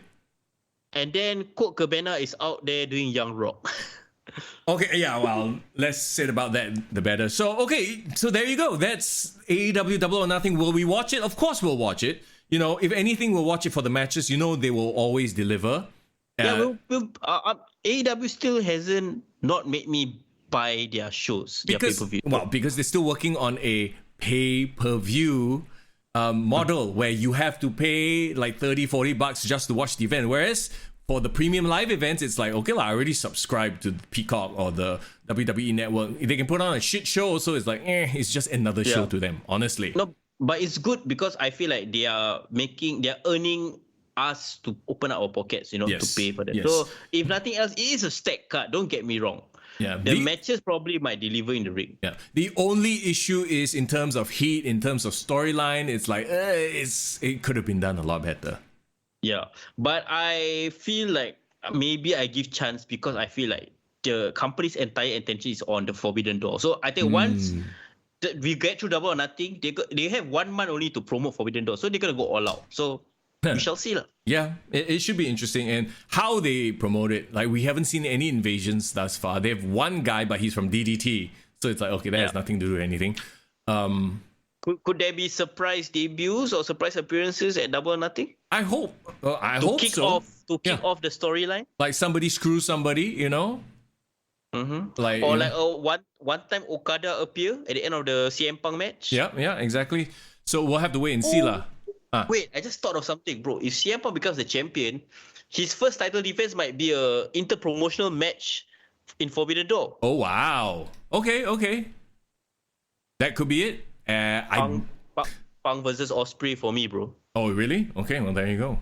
My match, Punk versus Ospreay, Danielson versus Zack Sabre Jr. Right. I wonder how they're going to work the titles. Then will a title be on the line? Then will they have to defend the title if one wins the IWGP, whatever. It's like, I have no idea. Interesting. Yeah. Okay, so that will do it for us, I guess. There you go. That's the card. Yeah. We've talked a lot about wrestling, bro. We need to go take a break, detox, and cleanse ourselves and do other things. I don't know if you guys feel the same way as well.